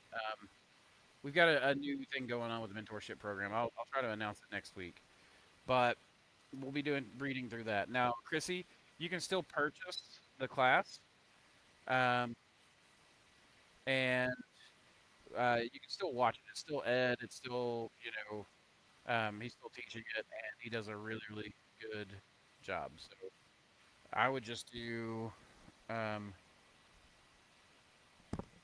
I would just honestly invest in that if you're interested in it. I'm gonna have that class up for the next little while, for the next year or so, like until the end of the year, and then I'll try to do a new one with Ed. Ed's got some special issues with being in Thailand that make things a little bit more difficult, but we're gonna smooth that out. And once we have that smoothed out, I'm planning to see if he'll do some more at some point, but it may not be till like January or something. And assuming he still wants to do it, he seemed like he had a really good time with the class. So, and we've still got to get it where he can record it. He wants to be able to record it and use it for some his day job work, I think. So, um, but actually, I need to make sure I need to make sure I message him. Hopefully, he's in bed. But message Ed. Okay. Anyways, so that class was really good. I can tell you that right now. I took it alongside everybody else. And he did go over a lot that I knew, but he also went over some stuff that it was kind of nice to be able to just have someone with a doctorate, confirm and or refute some of my beliefs. So it was really a good experience, and I highly recommend it. I would highly recommend taking it even after the fact. If you're interested in mushroom breeding, yeah, I would grab that class. So, um, call it a blonde oyster. Call what a blonde oyster? You probably said something in there that the chat filtered out, Chrissy. Were you talking about wanting to breed your own and calling it a blonde oyster? Or, oh, the white gold? That, my bad, that went right over my head. It's not a bad name. Not a bad name at all. What's up, boats? Greetings, Blue Oyster's been at 81, 85. Mini it.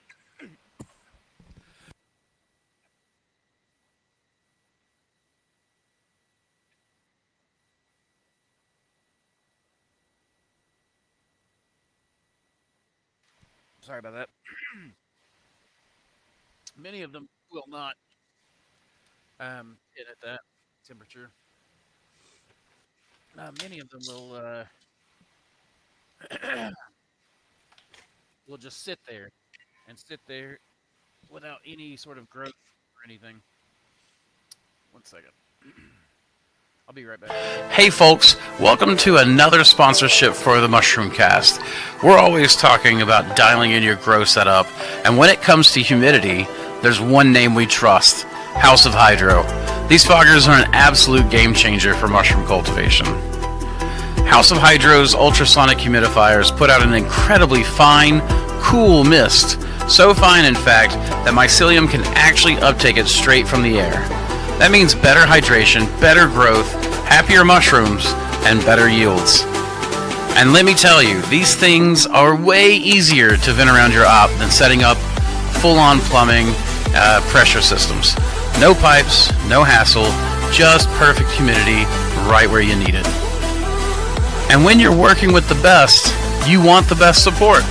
John at House of Hydro takes care of his customers better than anyone in the game. If you ever need help, they've got you covered. And because House of Hydro is sponsoring the Mushroom Cast, we've got a deal for you. Use code MOSSY at checkout and you'll get a full set worth of free replacement discs with your order. It's up to a $50 value. Get yourself a House of Hydro fogger. Your mushrooms will thank you. Keep spawning culture, y'all.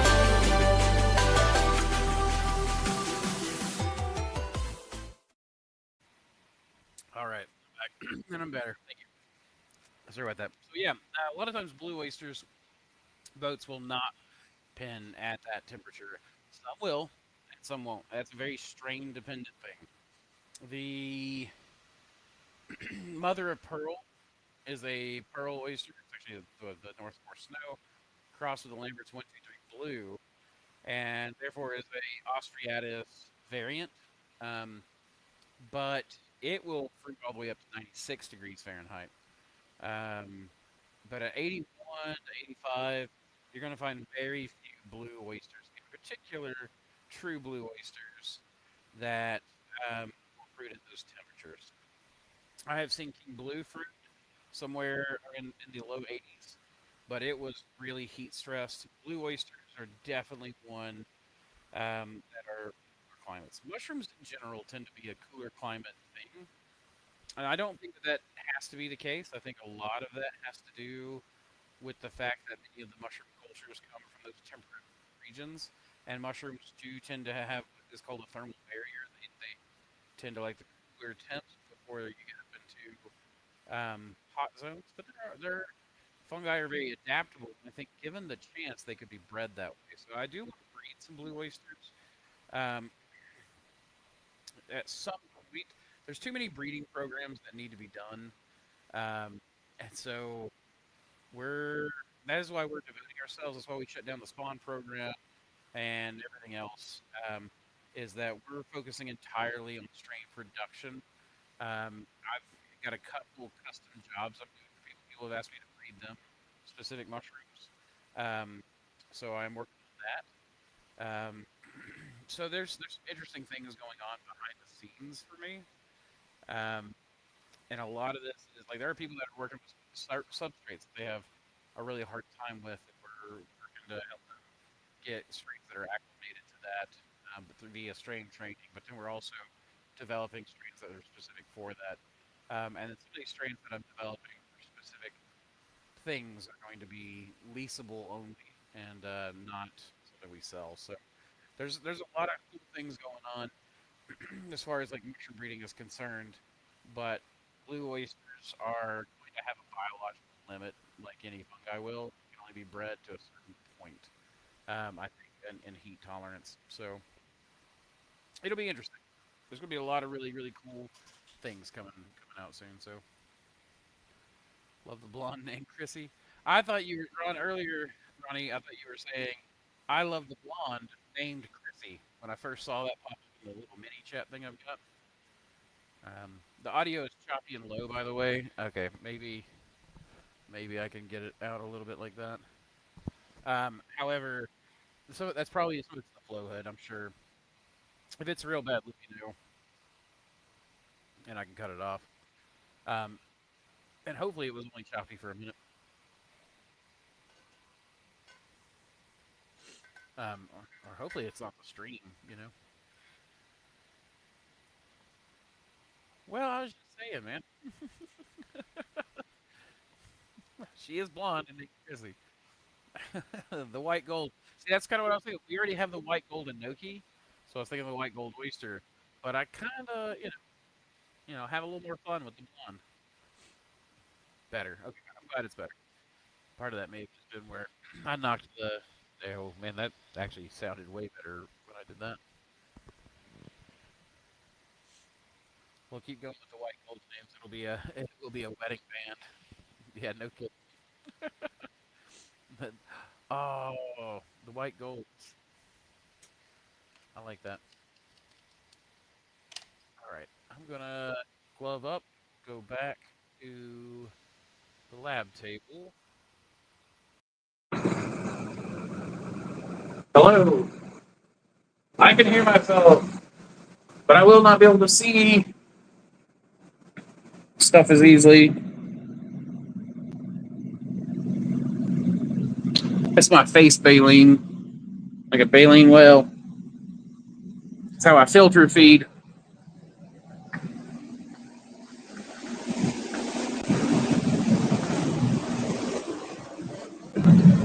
I don't have a lot longer on my cell phone battery, so we'll just work for a little bit. And then we'll go from there.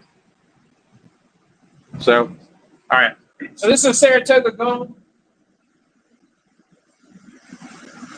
Like I said, it's the golden oyster that was found on the Saratoga battlefield. I do think that it is interesting that people, that it's kind of be considered an invasive, which is why I'm actually growing this out. I know that sounds weird to be growing out an invasive on purpose. Number one, I'm not as worried about the invasive potential as a lot of other people are. I think there's a lot of context that's missing from those studies. But the other is I'm actually mutating this. and working on a sporeless gold oyster variety. So that people that are concerned will have a golden oyster that they can grow that doesn't produce a huge spore load.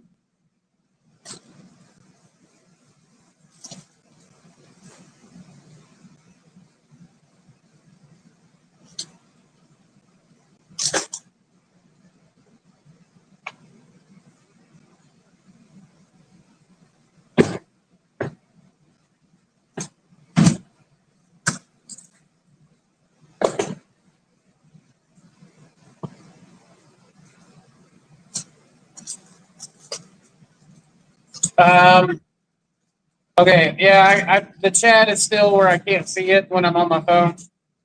So just give me a minute. Ask all the questions you want, please. And then whenever I get back to the table, I will catch up with you. For now, allow my ramblings and my silence to be enough.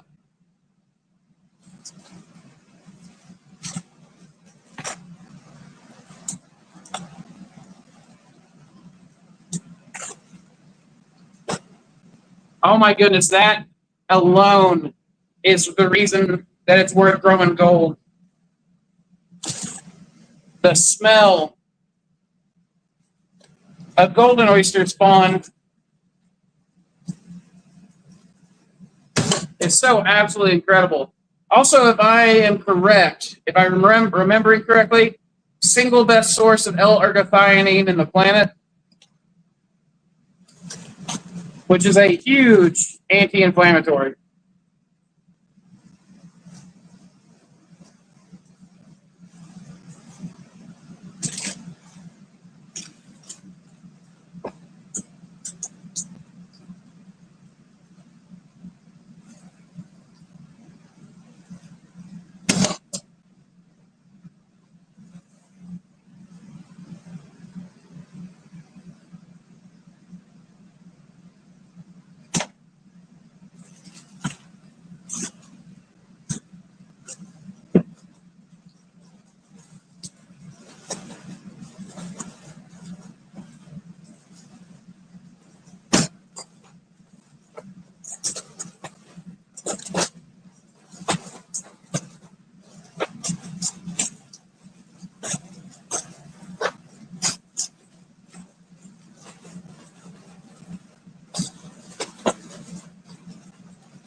Alrighty.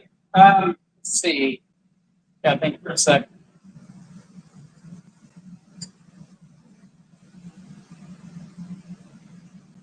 I do have some grains on that needs to be expanded.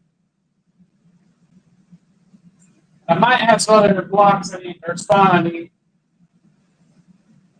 I guess instead of just leaving you guys over here alone, I'm just gonna bring you over here while I'm looking through stuff.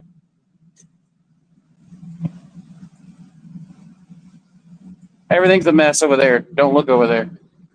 Look over here.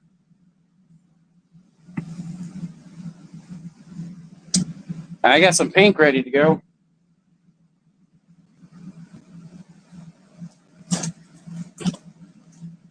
Got some chestnuts. I've not started on a chestnut breeding program yet. Got some, I think these are Samantha's stuff that's like reserved for expansion and for orders. So I better not touch that. I do need to make some lion's mane blocks. So I guess I can do that real quick. Boy, that lion's mane spawn's gone on too long, huh? So is that one. That's wolf bloom.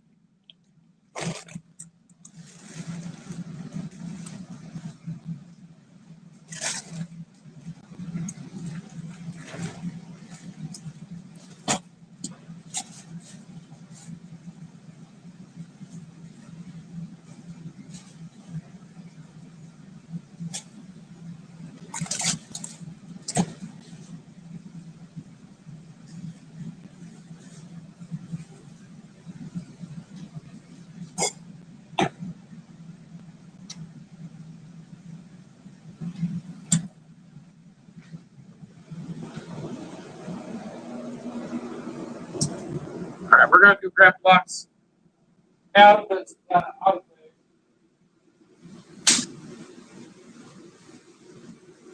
Be right back.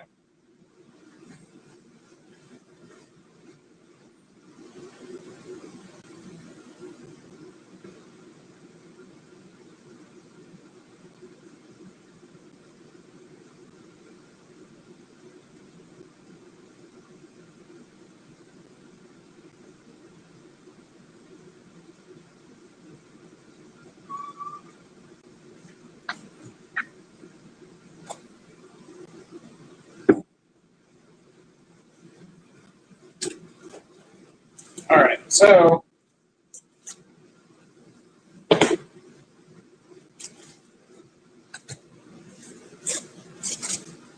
that's a little bit of not tribbles. LPH would be. Oh, that's a lion's paw. I'm trying out the lion's paw variety. I think I got it from my Mycelium Emporium. I hadn't tried that one, but I heard a couple other people talk about it. It seemed like they enjoyed it. So I'm gonna grow it out, see how it compares to some of the other stuff. And yeah, whoever was asking about substrate earlier, these are the mixed substrate blocks. They just fall right apart.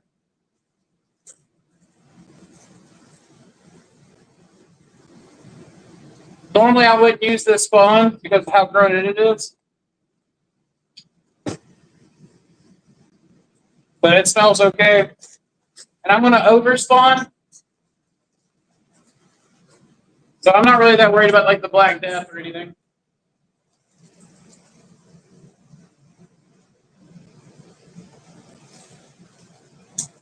No, I am worried about making a mistake like that.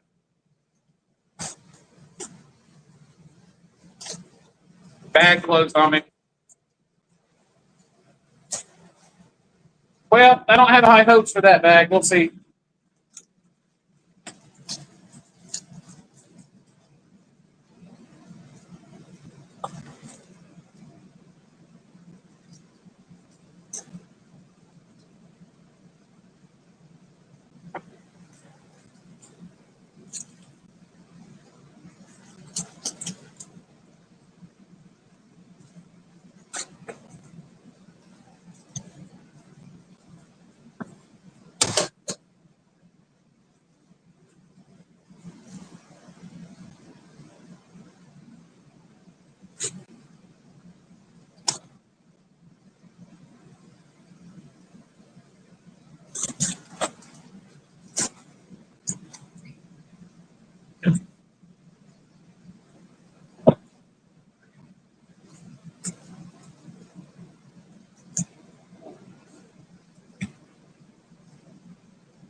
All right, so those are sealed up. I'll clean up a mess real quick. We'll refill the alcohol. We'll do the next 2 bags.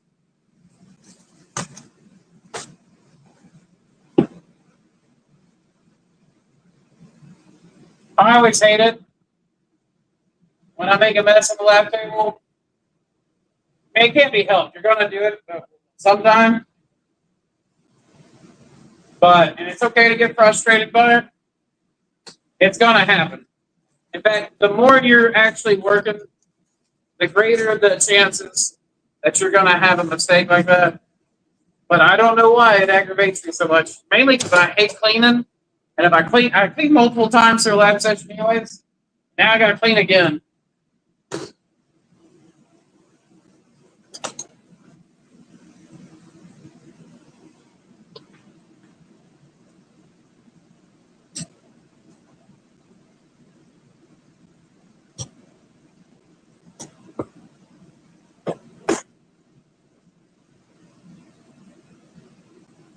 All right, when I pour my bottle of alcohol and fill it up, I tend to fill it up a little over full.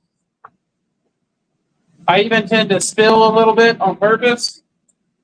So like,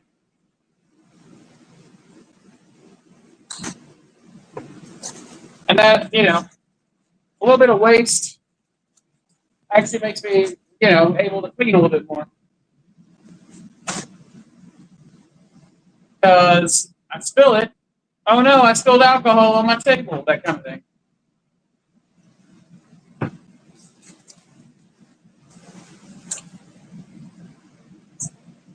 I need to remember to shake those and not forget.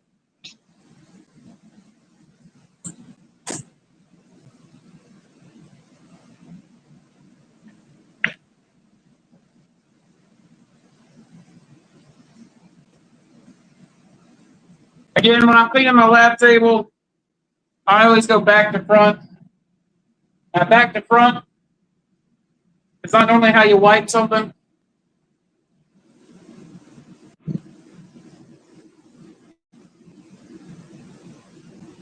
But what I mean by that is I'm considering that the back of the table, this the front end of the table. Some people consider it the other way. So clean from cleanest to dirtiest. Cleanest should always be your filtered face. Dirtiest is as far away from the filtered face as you can get. There you go.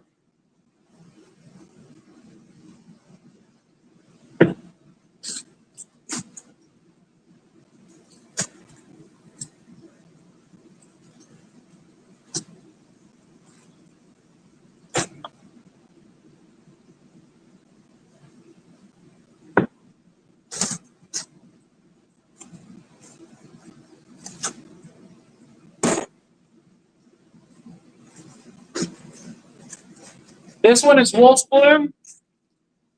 Was sent to us by our very own Jacob Wolves from Mongolia. I'll be right back.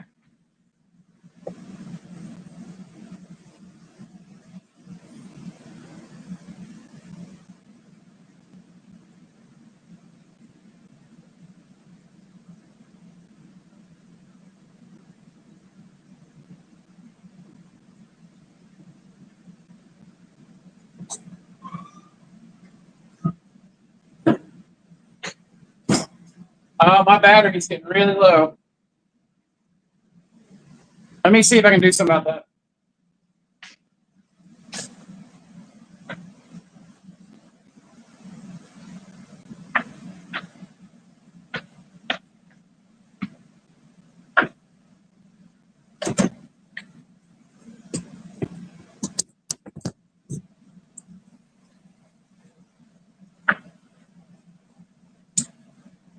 All right, so we've got it charging with a mobile charger. We'll see how that does. All right, we're gonna finish up these 2 blocks, and we're gonna go back to the desk since the phone can't seem to handle it much longer.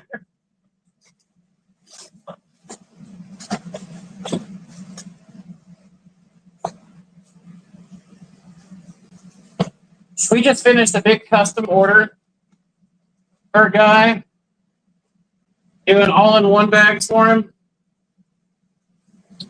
That was a lot, but it was fun. And in part of the reason we're changing up the mentorships, we're going to be bringing them back, but we're not going to be doing them. Again, I can't talk too much about it yet because we still got a couple of more things to figure out. But it looks like we'll be doing in-person mentorships again, but I'll only be doing the lab side.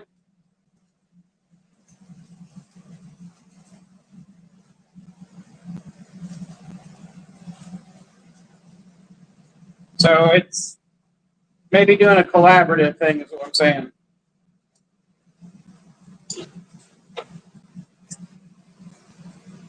And it's ordered where we did all those all-in-one blocks. Is actually part of the reason we may be bringing that back. I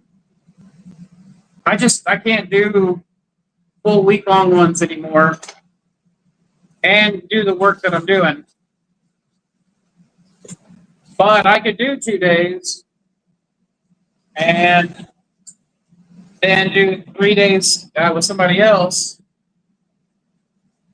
that has a much bigger growth facility than I do anyways, right? So it kind of what I'm looking at. And oh, that sealer got hot. That got really hot. See, good news is, yeah, the seal still holds.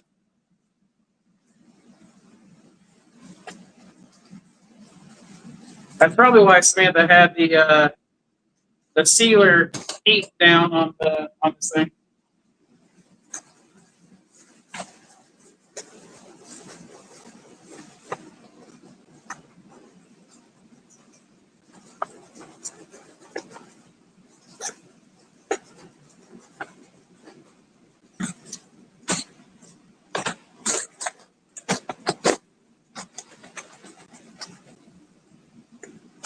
I didn't mean to seal that with so much air.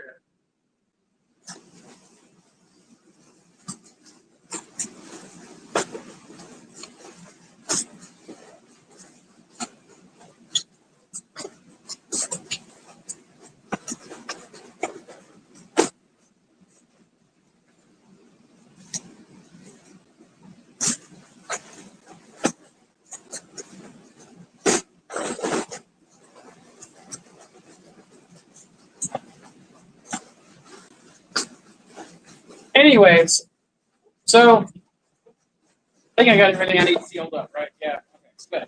Just making sure I can talk. So, anyways, we're having a lot of really cool breeding projects going. And having the breeding projects, is kind of a passion for me again. It may make me a little less money for a while, but I got to remind myself that I wasn't really in this for the money anyways. I made the most money I ever made in my entire life was when we were growing fresh mushrooms that last year.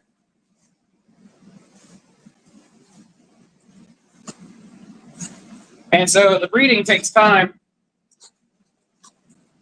and kind of hurts the pocketbook a little. And that there's a lot of grow out you got to do. And it's just such a slow build. But I think that, we're at a point now where I can maintain my current lifestyle and then just invest in my passion.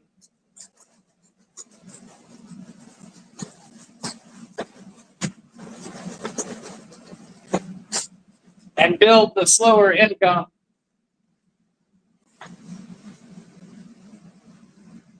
And I think that's going to be better.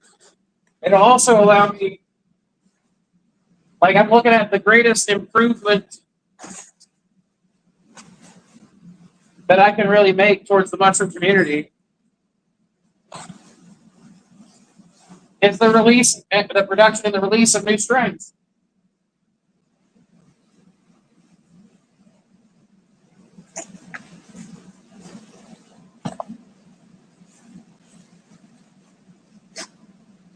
All right, give me 1 second. And we'll go back. We can go into that topic or anything else you guys want. I do have some plant tissue culture work I need to do. And I have everything I need for it. But I'm kind of thinking that you guys might get bored watching me, tweeze out clumps of plants.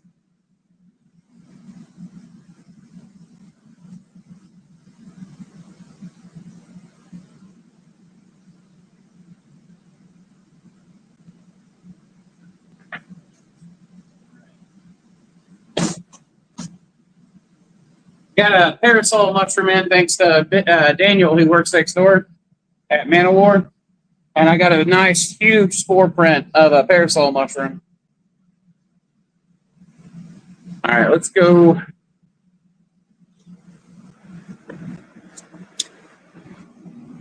We're going to go plug y'all up to the main charger and sit at the computer for a minute. That'll let me get my discombobulated self a little less dis and more bobulated.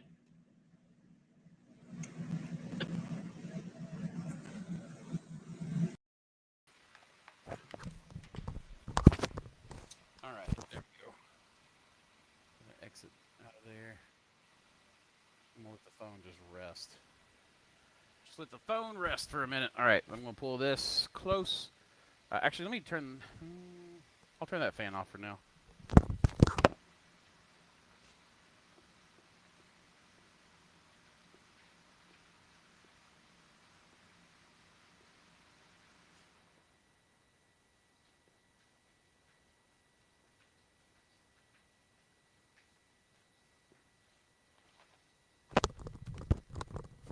All right, I'm back. Testing. Should be a lot better without that background noise too. Okay. I'm getting the moon pearls. Do you have a recommendation for another culture that you're really liking today? That's a... Well, thank you for getting that. That I'm really liking today? Of all days. So, it kind of depends on what you're wanting. But let's just assume you're wanting something kind of seasonal. It's low audio. Low audio. Let me see if I... So I turn that up. How about now? Give me a second. Test. Test.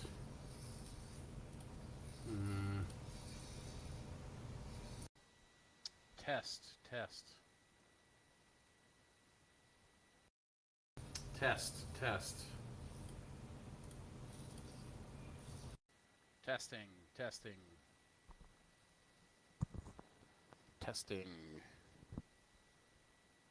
Still low audio?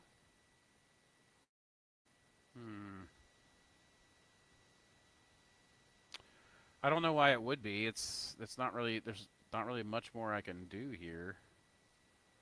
I don't know, we can look at it. Alright, so as far as cultures that I'm liking today, I'm going to assume that you're wanting something seasonal. So something that grows a little bit warmer weather. I would say let's go for a pulmonarius, so brown oyster.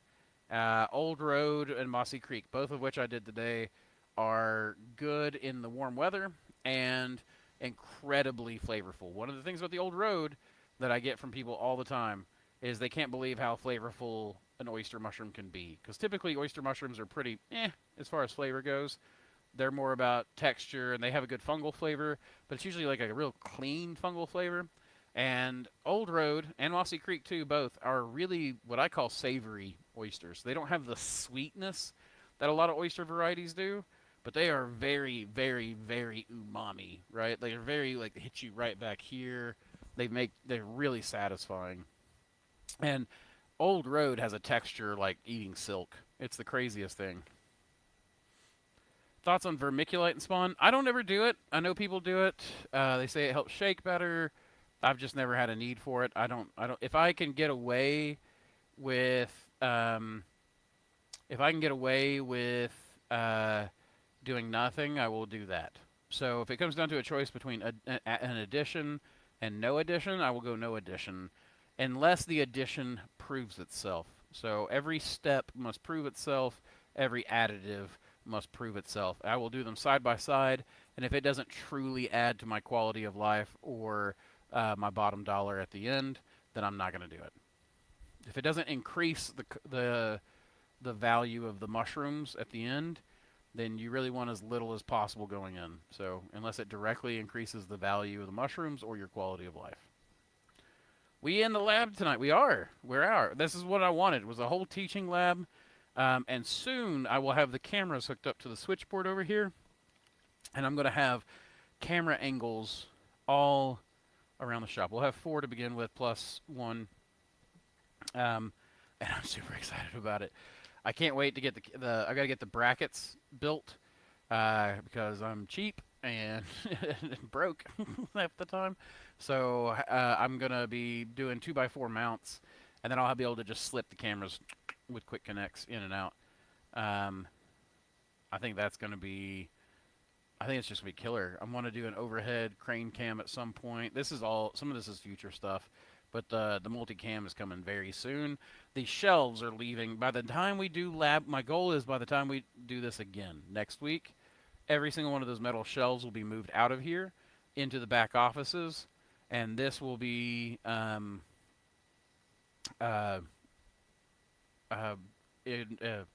material racks, spawn racks, and the plant tissue culture cups growing out. So, oh wait, oops, didn't mean to delete that. Well, any spilling is like free cleaning. It is. If you spill alcohol, it's like free cleaning.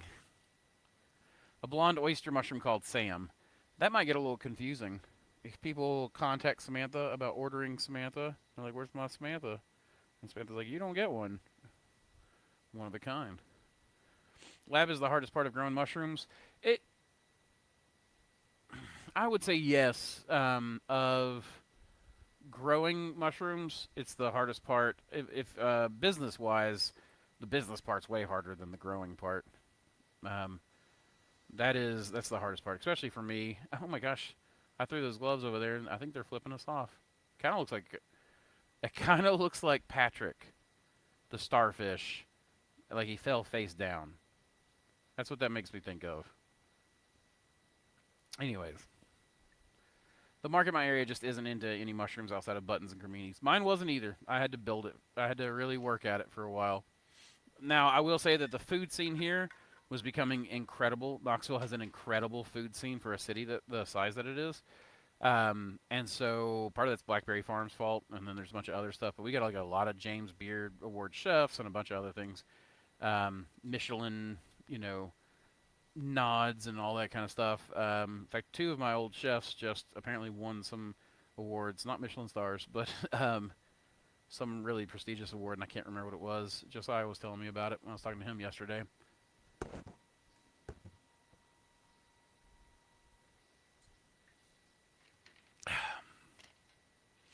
Anyways, it's hard. Like you have to really teach people and give out free samples and that kind of stuff to grow it, and it can take a while. It's the slowest way to build a business is to teach people why they need you. I'll be honest, I started getting into selling flowers this year, and I haven't done any advertising, so it's not like a huge portion of my income or anything. I mean, I'm doing pretty all right with it considering how much effort I've put into it. But flowers, you don't have to tell people why they need flowers, right? They just want them. Mushrooms are a little bit harder. Mushrooms are, you have to teach people why they want them, and then they want them. And I am happy to see that the industry is growing. I did to sell gourmet mushrooms years ago, but didn't gain any traction. It can be hard, man. It can be really hard. The business part is the hardest part by far. But I feel like the business part is the hardest part of any business, at least until you get good at that side. But there's a reason why there are people who specialize in business over, anything else. My tattoo's got a little bit of just a tiny little raised bump right in the ink. Wonder what that means. Dang, I missed lab week. Oh, you didn't miss it. We're still kind of here. Had to do a ketamine infusion to shake off the funk. We'll have to catch up. I wouldn't listen to me right after that, I don't think. I don't even know what that would feel like or anything, but can only imagine my voice. Can you recommend a heat-loving non-oyster? Black poplars. Black poplars are one of my favorite mushrooms, and I feel like they are, culinarily speaking, one of the best mushrooms out there and one of the least known. And they do take about 6 weeks to grow, so they're a little longer than oysters. But my goodness, they love heat, and they have a wide range of phenotypes. You don't see that a lot. I've got two crazy different phenotypes, the fat man and the little boy. And they're just phenomenal mushrooms. But they are oftentimes one of those things that you really have to focus on, you know, getting them out to people, getting the free samples. Because black poplar does look a lot. No, black poplar are pepinos. Black poplar is one of the, like, it looks like a traditional toadstool or mushroom or something like that. So it's a little easier to sell those because people are familiar with the shape. And the smell and the taste is very meaty, so very dark. They go into a lot of the traditional American dishes like mushroom top steak and things like that pretty well, stews. So they're fantastic for that kind of stuff. And there's so much work that I want to put into it. One of the things I like is, like, our fat man is like one of the best culinary mushrooms ever. But I think that it may be a different species of black poplar than most of the other ones we grow. There's a bunch of species of black poplar. People aren't, like, there's a bunch of species of oyster, way more than you might think. Like, I don't even remember. I think it's like 300. How many? No, it can't be 300 species of oyster mushroom are there? Over 200 known species. Okay, no, I was right. It was close to, like, somewhere around 300.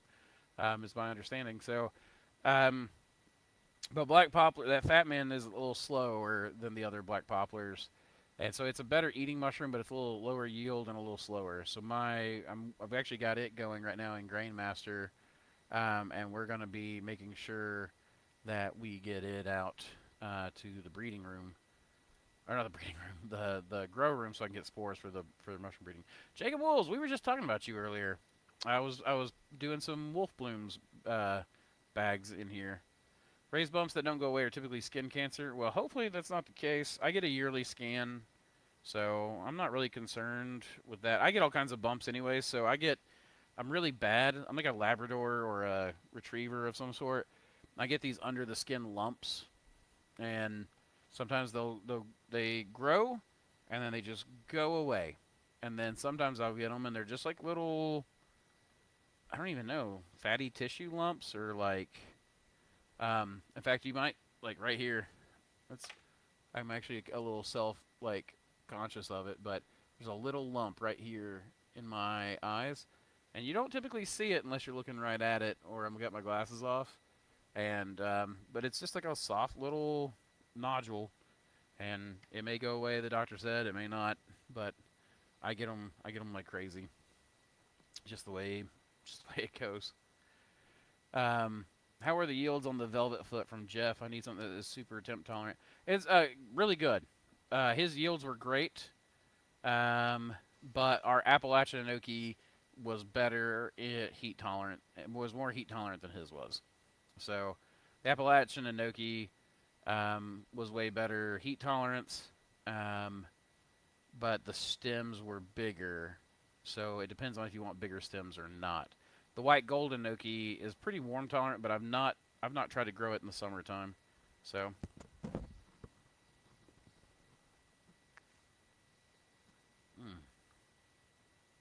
dang. Aren't black poplar an Italian oyster? No. Pepinos. Yep. Pepinos. Mushroom soup. Yeah, mushroom soup is the way to go, man. I love a good mushroom soup. I wanted to try doing some Fat Man bottle culture. If I can make it produce tons of small mushrooms, it was very cute. So that's an interesting idea. I wonder if I could try it like in the plant tissue culture cups. Or, excuse me, those little unicorn bags. The little tall, slender unicorn bags.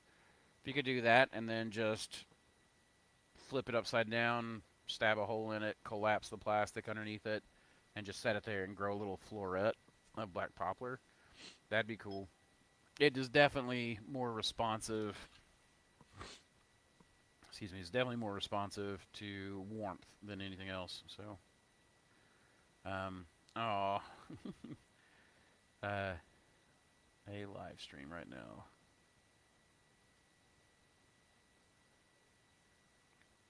Some of the boys are getting together, playing a game online.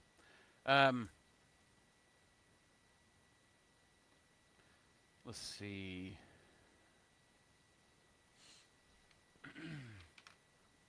It is a great mushroom. It's cute. They look like little pancakes when they grow. The caps do. I mean, Fat Man's just a really great mushroom. I always wondered if it would be more responsive to more nitrogen. I wonder that too, because some strains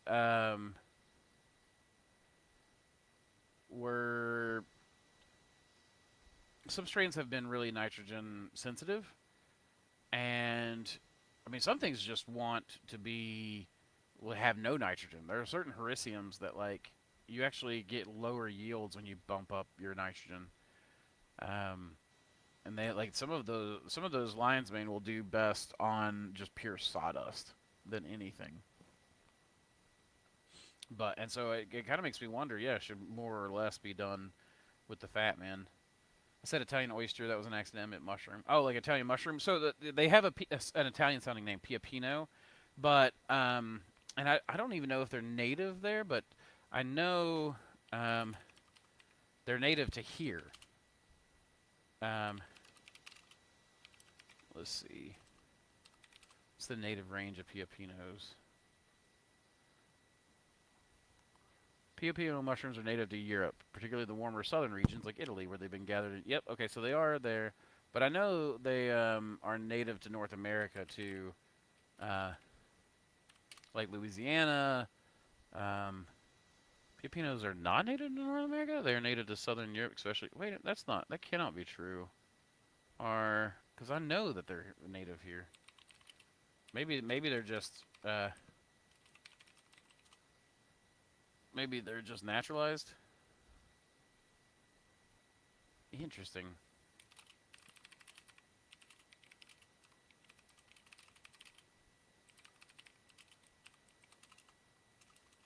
Southeastern U.S. Let's see what they say here. So, native to the southeastern United States. So, while true black poplar mushrooms, Psilocybe aegrita, are historically native to southern Europe and Asia, they have an incredibly close genetic relative that is native to the southeastern United States. The native southeast twin, mycologists cataloged a genetically distinct... Okay, so that's the difference. So that's what I was saying when I think that it's got different species. A genetically distinct but visually identical version of this mushroom growing wild in clusters on hardwoods throughout the southeastern United States and Mexico. In North American field guides, it is traditionally referred to as Psilocybe cylindricea or Agrocybe. So that's the name. I knew it under Agrocybe cylindricea for a long time. That's the United States version. So let's see. The commercial mix-up, because they look, taste, and grow exactly the same, commercial mushroom spore suppliers, spawn sellers, and culinary blogs frequently lump both species together under the umbrella names black poplar piapino or velvet piapino, and list their origin as both southern Europe and the southeastern United States. So I don't think that that's actually even a mix-up. I think that even if I knew that, I would still call it a black poplar or a piapino, because I'm talking about the culinary use of it and not the species being grown. So I might list the species name as the correct species name, but I would still call it a black poplar or a piapino, and they are both, if you're speaking from a culinary sense, both native from southern Europe and southeastern United States. So I don't even see that it is a mix-up necessarily unless you're going from the breeder or culture side. So the way it behaves, inconsistent timing and incubation, lower yields, etc. I used to see that on a lot of my mushrooms before I started increasing my nitrogen. The buttons push the nitrogen needs hard. They do close to 2% nitrogen. If we convert that to our protein percentage, it would be close to just using pure soy hulls, 12 to 13%. Yeah, so that's an interesting idea. is what would happen if we bumped it up considerably. So what if we tried soy hulls, just pure soy hulls? There are, um, what do they call it, like, um,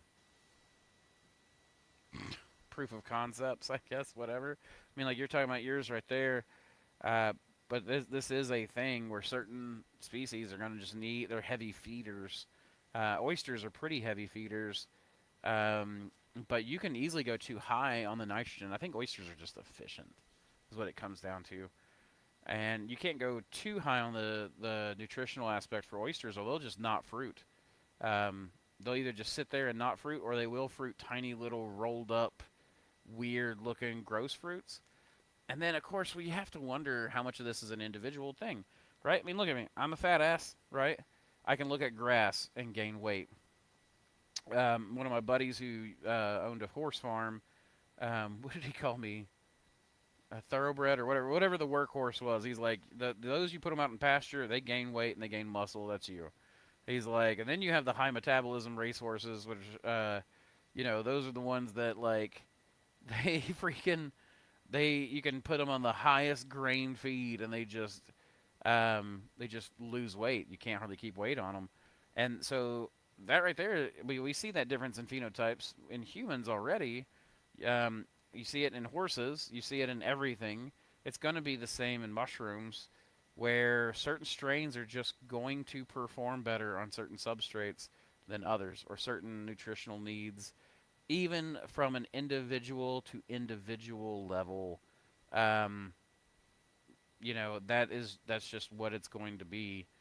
You're going to have individual differences, and they're going to confuse people because people are going to view them as, well, this is an pink oyster, or this is pearl oyster, or this is Austriatus, and that's the thing, is people think in their minds that an Austriatus is an Austriatus is an Austriatus is an Austriatus, but a canine is not a canine is not a canine. A schnauzer is not a schnauzer is not a schnauzer is a schnauzer.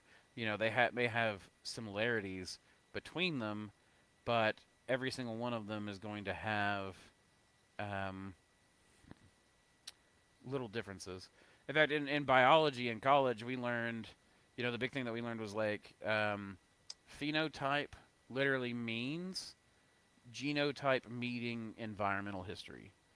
So your phenotype is your genotype with combined environmental history, your traumas, your nutritional aspects, et cetera, et cetera.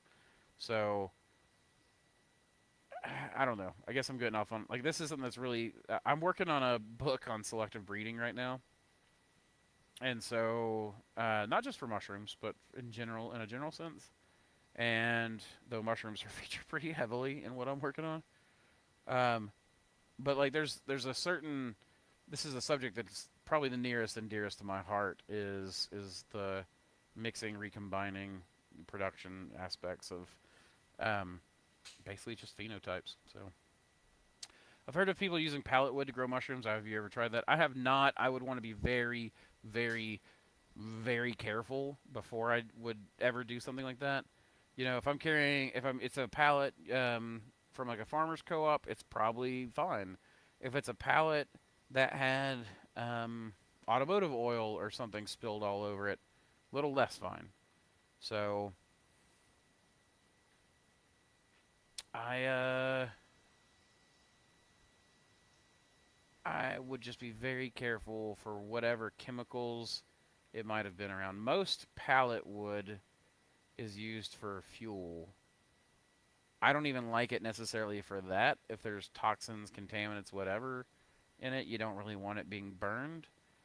Maybe these places are being very careful. I don't actually know. I've never looked into it, so I can't say. I'm just saying I would have a concern, but if that concern was met and proven to be, if they had a good reasoning or whatever for why it is the way it is, then that'd be great. That'd be, I'd acquiesce and I would try it. It just depends. It's kind of like organic. I do not like organic much.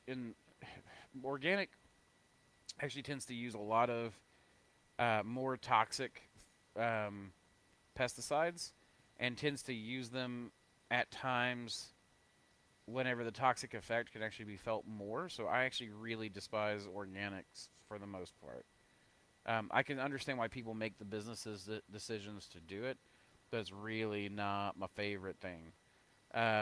It is more expensive on the farmer typically, and then it's more expensive on the consumer. And usually the only people in the making money are the people in the middle or the people selling the supplies, even though a lot of times there's all kinds of repackaging or other things that are going on that are kind of really just cheating the system. And it's why legibility sucks as a indicator for things. But yeah, I'm not a fan of organic. But at the same time, I would be very careful about what goes into my food. I'm working toward a fat, thick cap Piapino. Fingers crossed it works. Fat Man or other Piapinos have that thick cap. One of my customers keeps asking for a bolete, which I can't grow. I mean, let me know, man. I feel like Fat Man could be pushed a lot better. And I think it and Sword Belt together, assuming they can cross, the spores are morphologically different under the microscope. So I don't know. I don't know exactly how they'll do. That said, Jake, I hope you've looked into the genetics on that, because there is some our Piapinos, black poplar mushrooms, polyploidy, or black poplar mushrooms. I think they're polyploid. Mushrooms. Polyploid.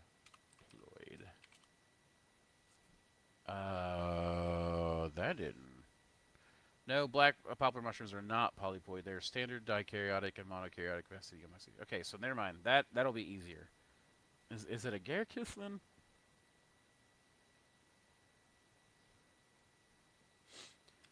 Portobello.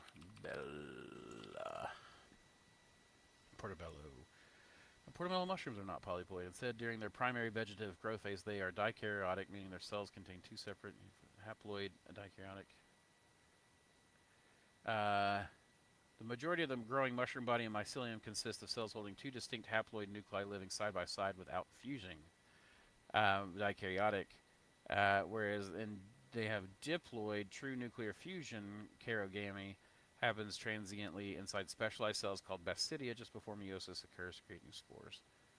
That's a little different than my understanding. I want to double check that. That's the Google AI. There are definitely some points where they're tetra.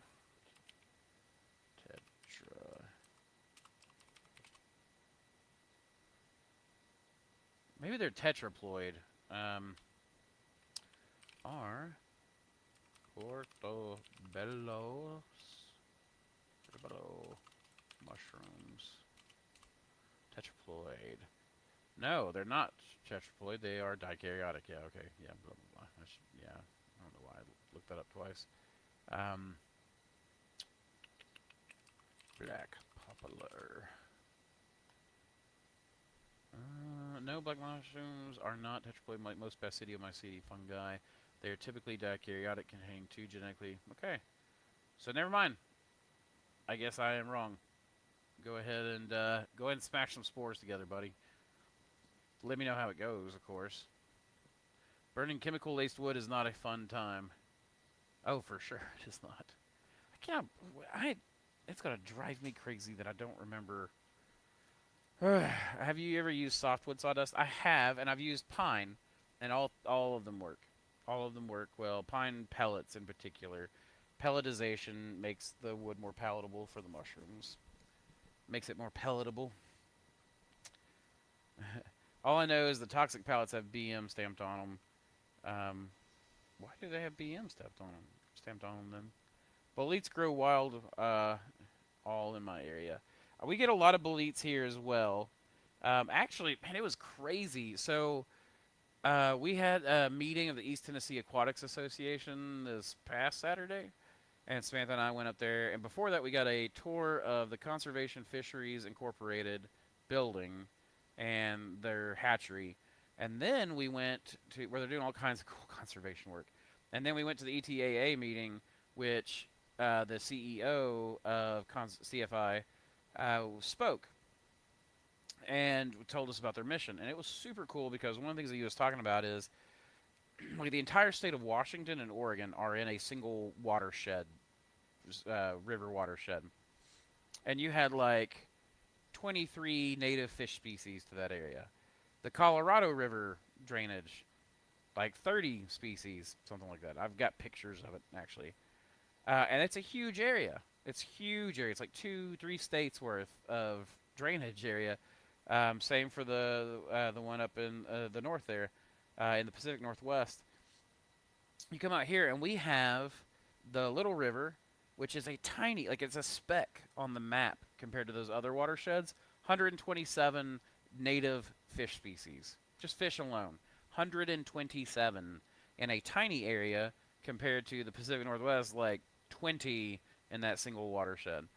And then we've got another watershed here that's like another 130, and then another one. And I'm sure there's some cross for some of those, but apparently it comes from where this area was not scraped by the glaciers.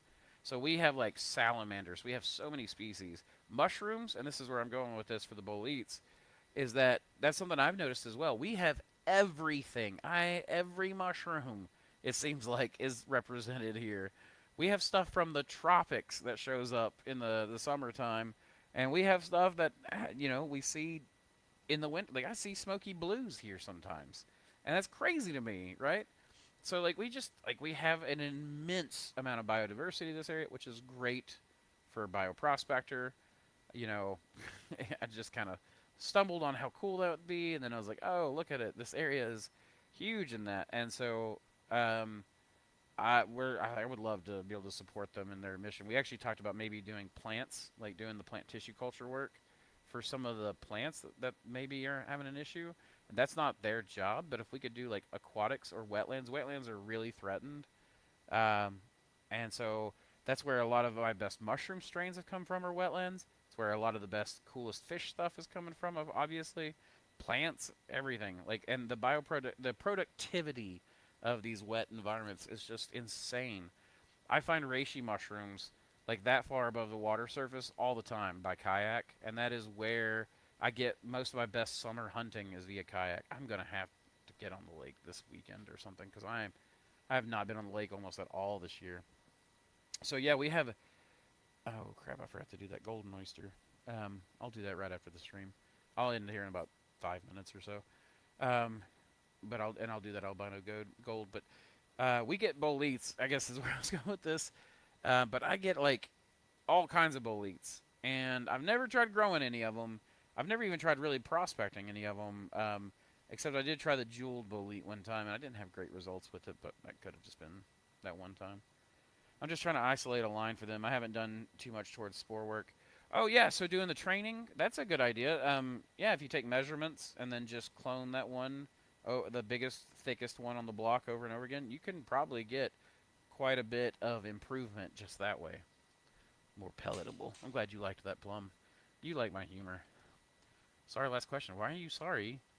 Are you sorry because you're not going to ask me any more questions? Because that's what you should be sorry for. Let's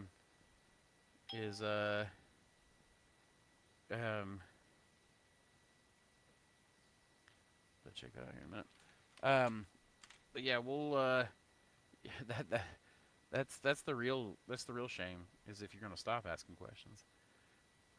For a first intro to black poplar, which would you recommend, Little Boy or Fat Man? Little Boy. Fat Man's definitely harder. Little Boy is a descendant of the sword belt, which is like the standard. And the Little Boy is much more like the standard. It's a little different than sword belt, but it's not a big difference. So that's a really good way to go, in my opinion. They're named after the atomic bombs, by the way, the Little Boy and Fat Man. Boats. A bit off topic, don't want to stop your flow, but my humidifier... That's not off topic. Everything is topic tonight. But my humidifier went bad yesterday. Going to take a week before I get replacement. Ambient humidity is like 75. Any MacGyver method to help it? So if you have a pressure washer, you can get in there and just like put it on the misting setup basically, and instead of aiming it at anything, just aim it into the air, and it will, you know, fill your room with a fine spray. If you should be a week, so it wouldn't help you probably to order something on Amazon. I keep a low pressure misting system, like a drip irrigation or a back porch misting system that just plugs into a water hose adapter. Um, I keep that around for my grow room in case my humidifier goes down. Now it's way out oversized for the tent that I have, but if I ever needed to, I'd have a low pressure misting system. It would bleed water, it would be droplets, it would be something I would not want to run long term. But if everything went down, like my House of Hydro stuff, I do have a backup of my House of Hydro stuff, but if it stopped working for some reason, then I have that low pressure system that I could have plugged up in minutes. And I would have to do it manually. I would have to go turn it on in the evening or something like that. But the good news is, like, I'm huge on keeping your floors dry, as you probably know if you've watched my videos. Keep your floors as dry as possible. However, pour water on your floor if you need to keep humidity a little higher for the next week or so. So.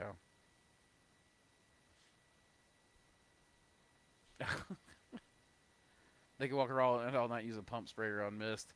I would just, like I said, you could do that. You could, but it would definitely be something that I would be careful about because you want to sleep. That's a lot of BPK and BPK in the back.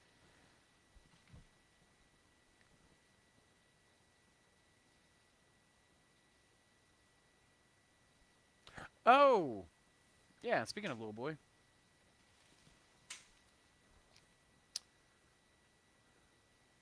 You're talking about this. Yeah, it's just the black pearl syringes that are in stock. So.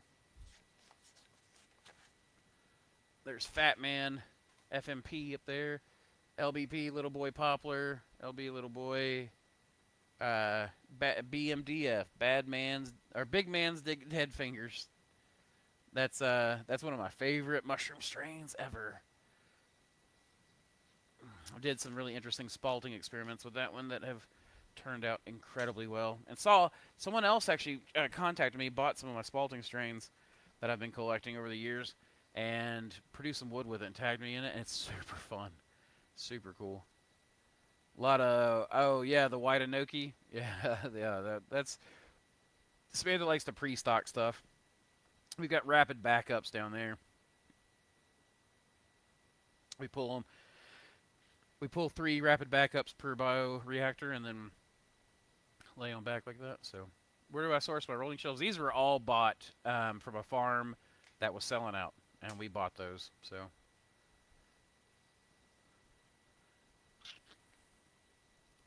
I don't source them anywhere else. I've got more shelves than I know what to do with at the moment. Tried the swamp cooler method, but humidity already too high for that to make it much of a difference. Going to try wetting floor using a towel and a bucket in front of the fan.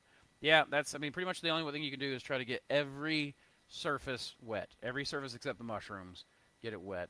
I mean, but it's at 75. It's like 75. You might just try. You don't want to keep it at least 80 all the time, anyways.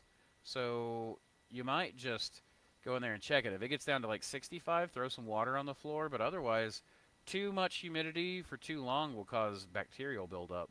So you want it to come down to like 75, 65, 75 or whatever. And if I remember correctly, you live in the tropics, like near the ocean. So you're probably never going to get real low. I figured out the expensive way that swamp coolers don't work well in humid areas. Yeah, you want to be really careful with that. They will work a little for cooling, but they're only going to knock it down a little bit. They're not going to do like crazy. I mean, if they didn't work in humid areas, then the misting systems that you feel so cool when you go under wouldn't really work either, because that's evaporative cooling basically, unless they're literally spraying chilled water on you. But all right, guys. Well, it's been basically 3 hours, so I'm gonna go clone this mushroom so that I don't lose those genetics. I also have a reishi mushroom. My son just went down to Florida and brought me back a reishi mushroom So I'm going to try to get that cloned up as well. And I got a new Florida reishi to work with. So thank you guys very much for hanging out and making this great and fun and being patient while I was working and pulling double duty. So you guys really, well, you know what? Maybe that made for better content too. Yeah, yeah. You're very welcome, Plum. Thank you for hanging with me. So, I don't really have anything else. I never know how to end these things. I mean, it's always just so weird. Normally, I just say keep spawning culture and then try to wink or something, but I never really. It's like I never really know what to do with my hands or how to end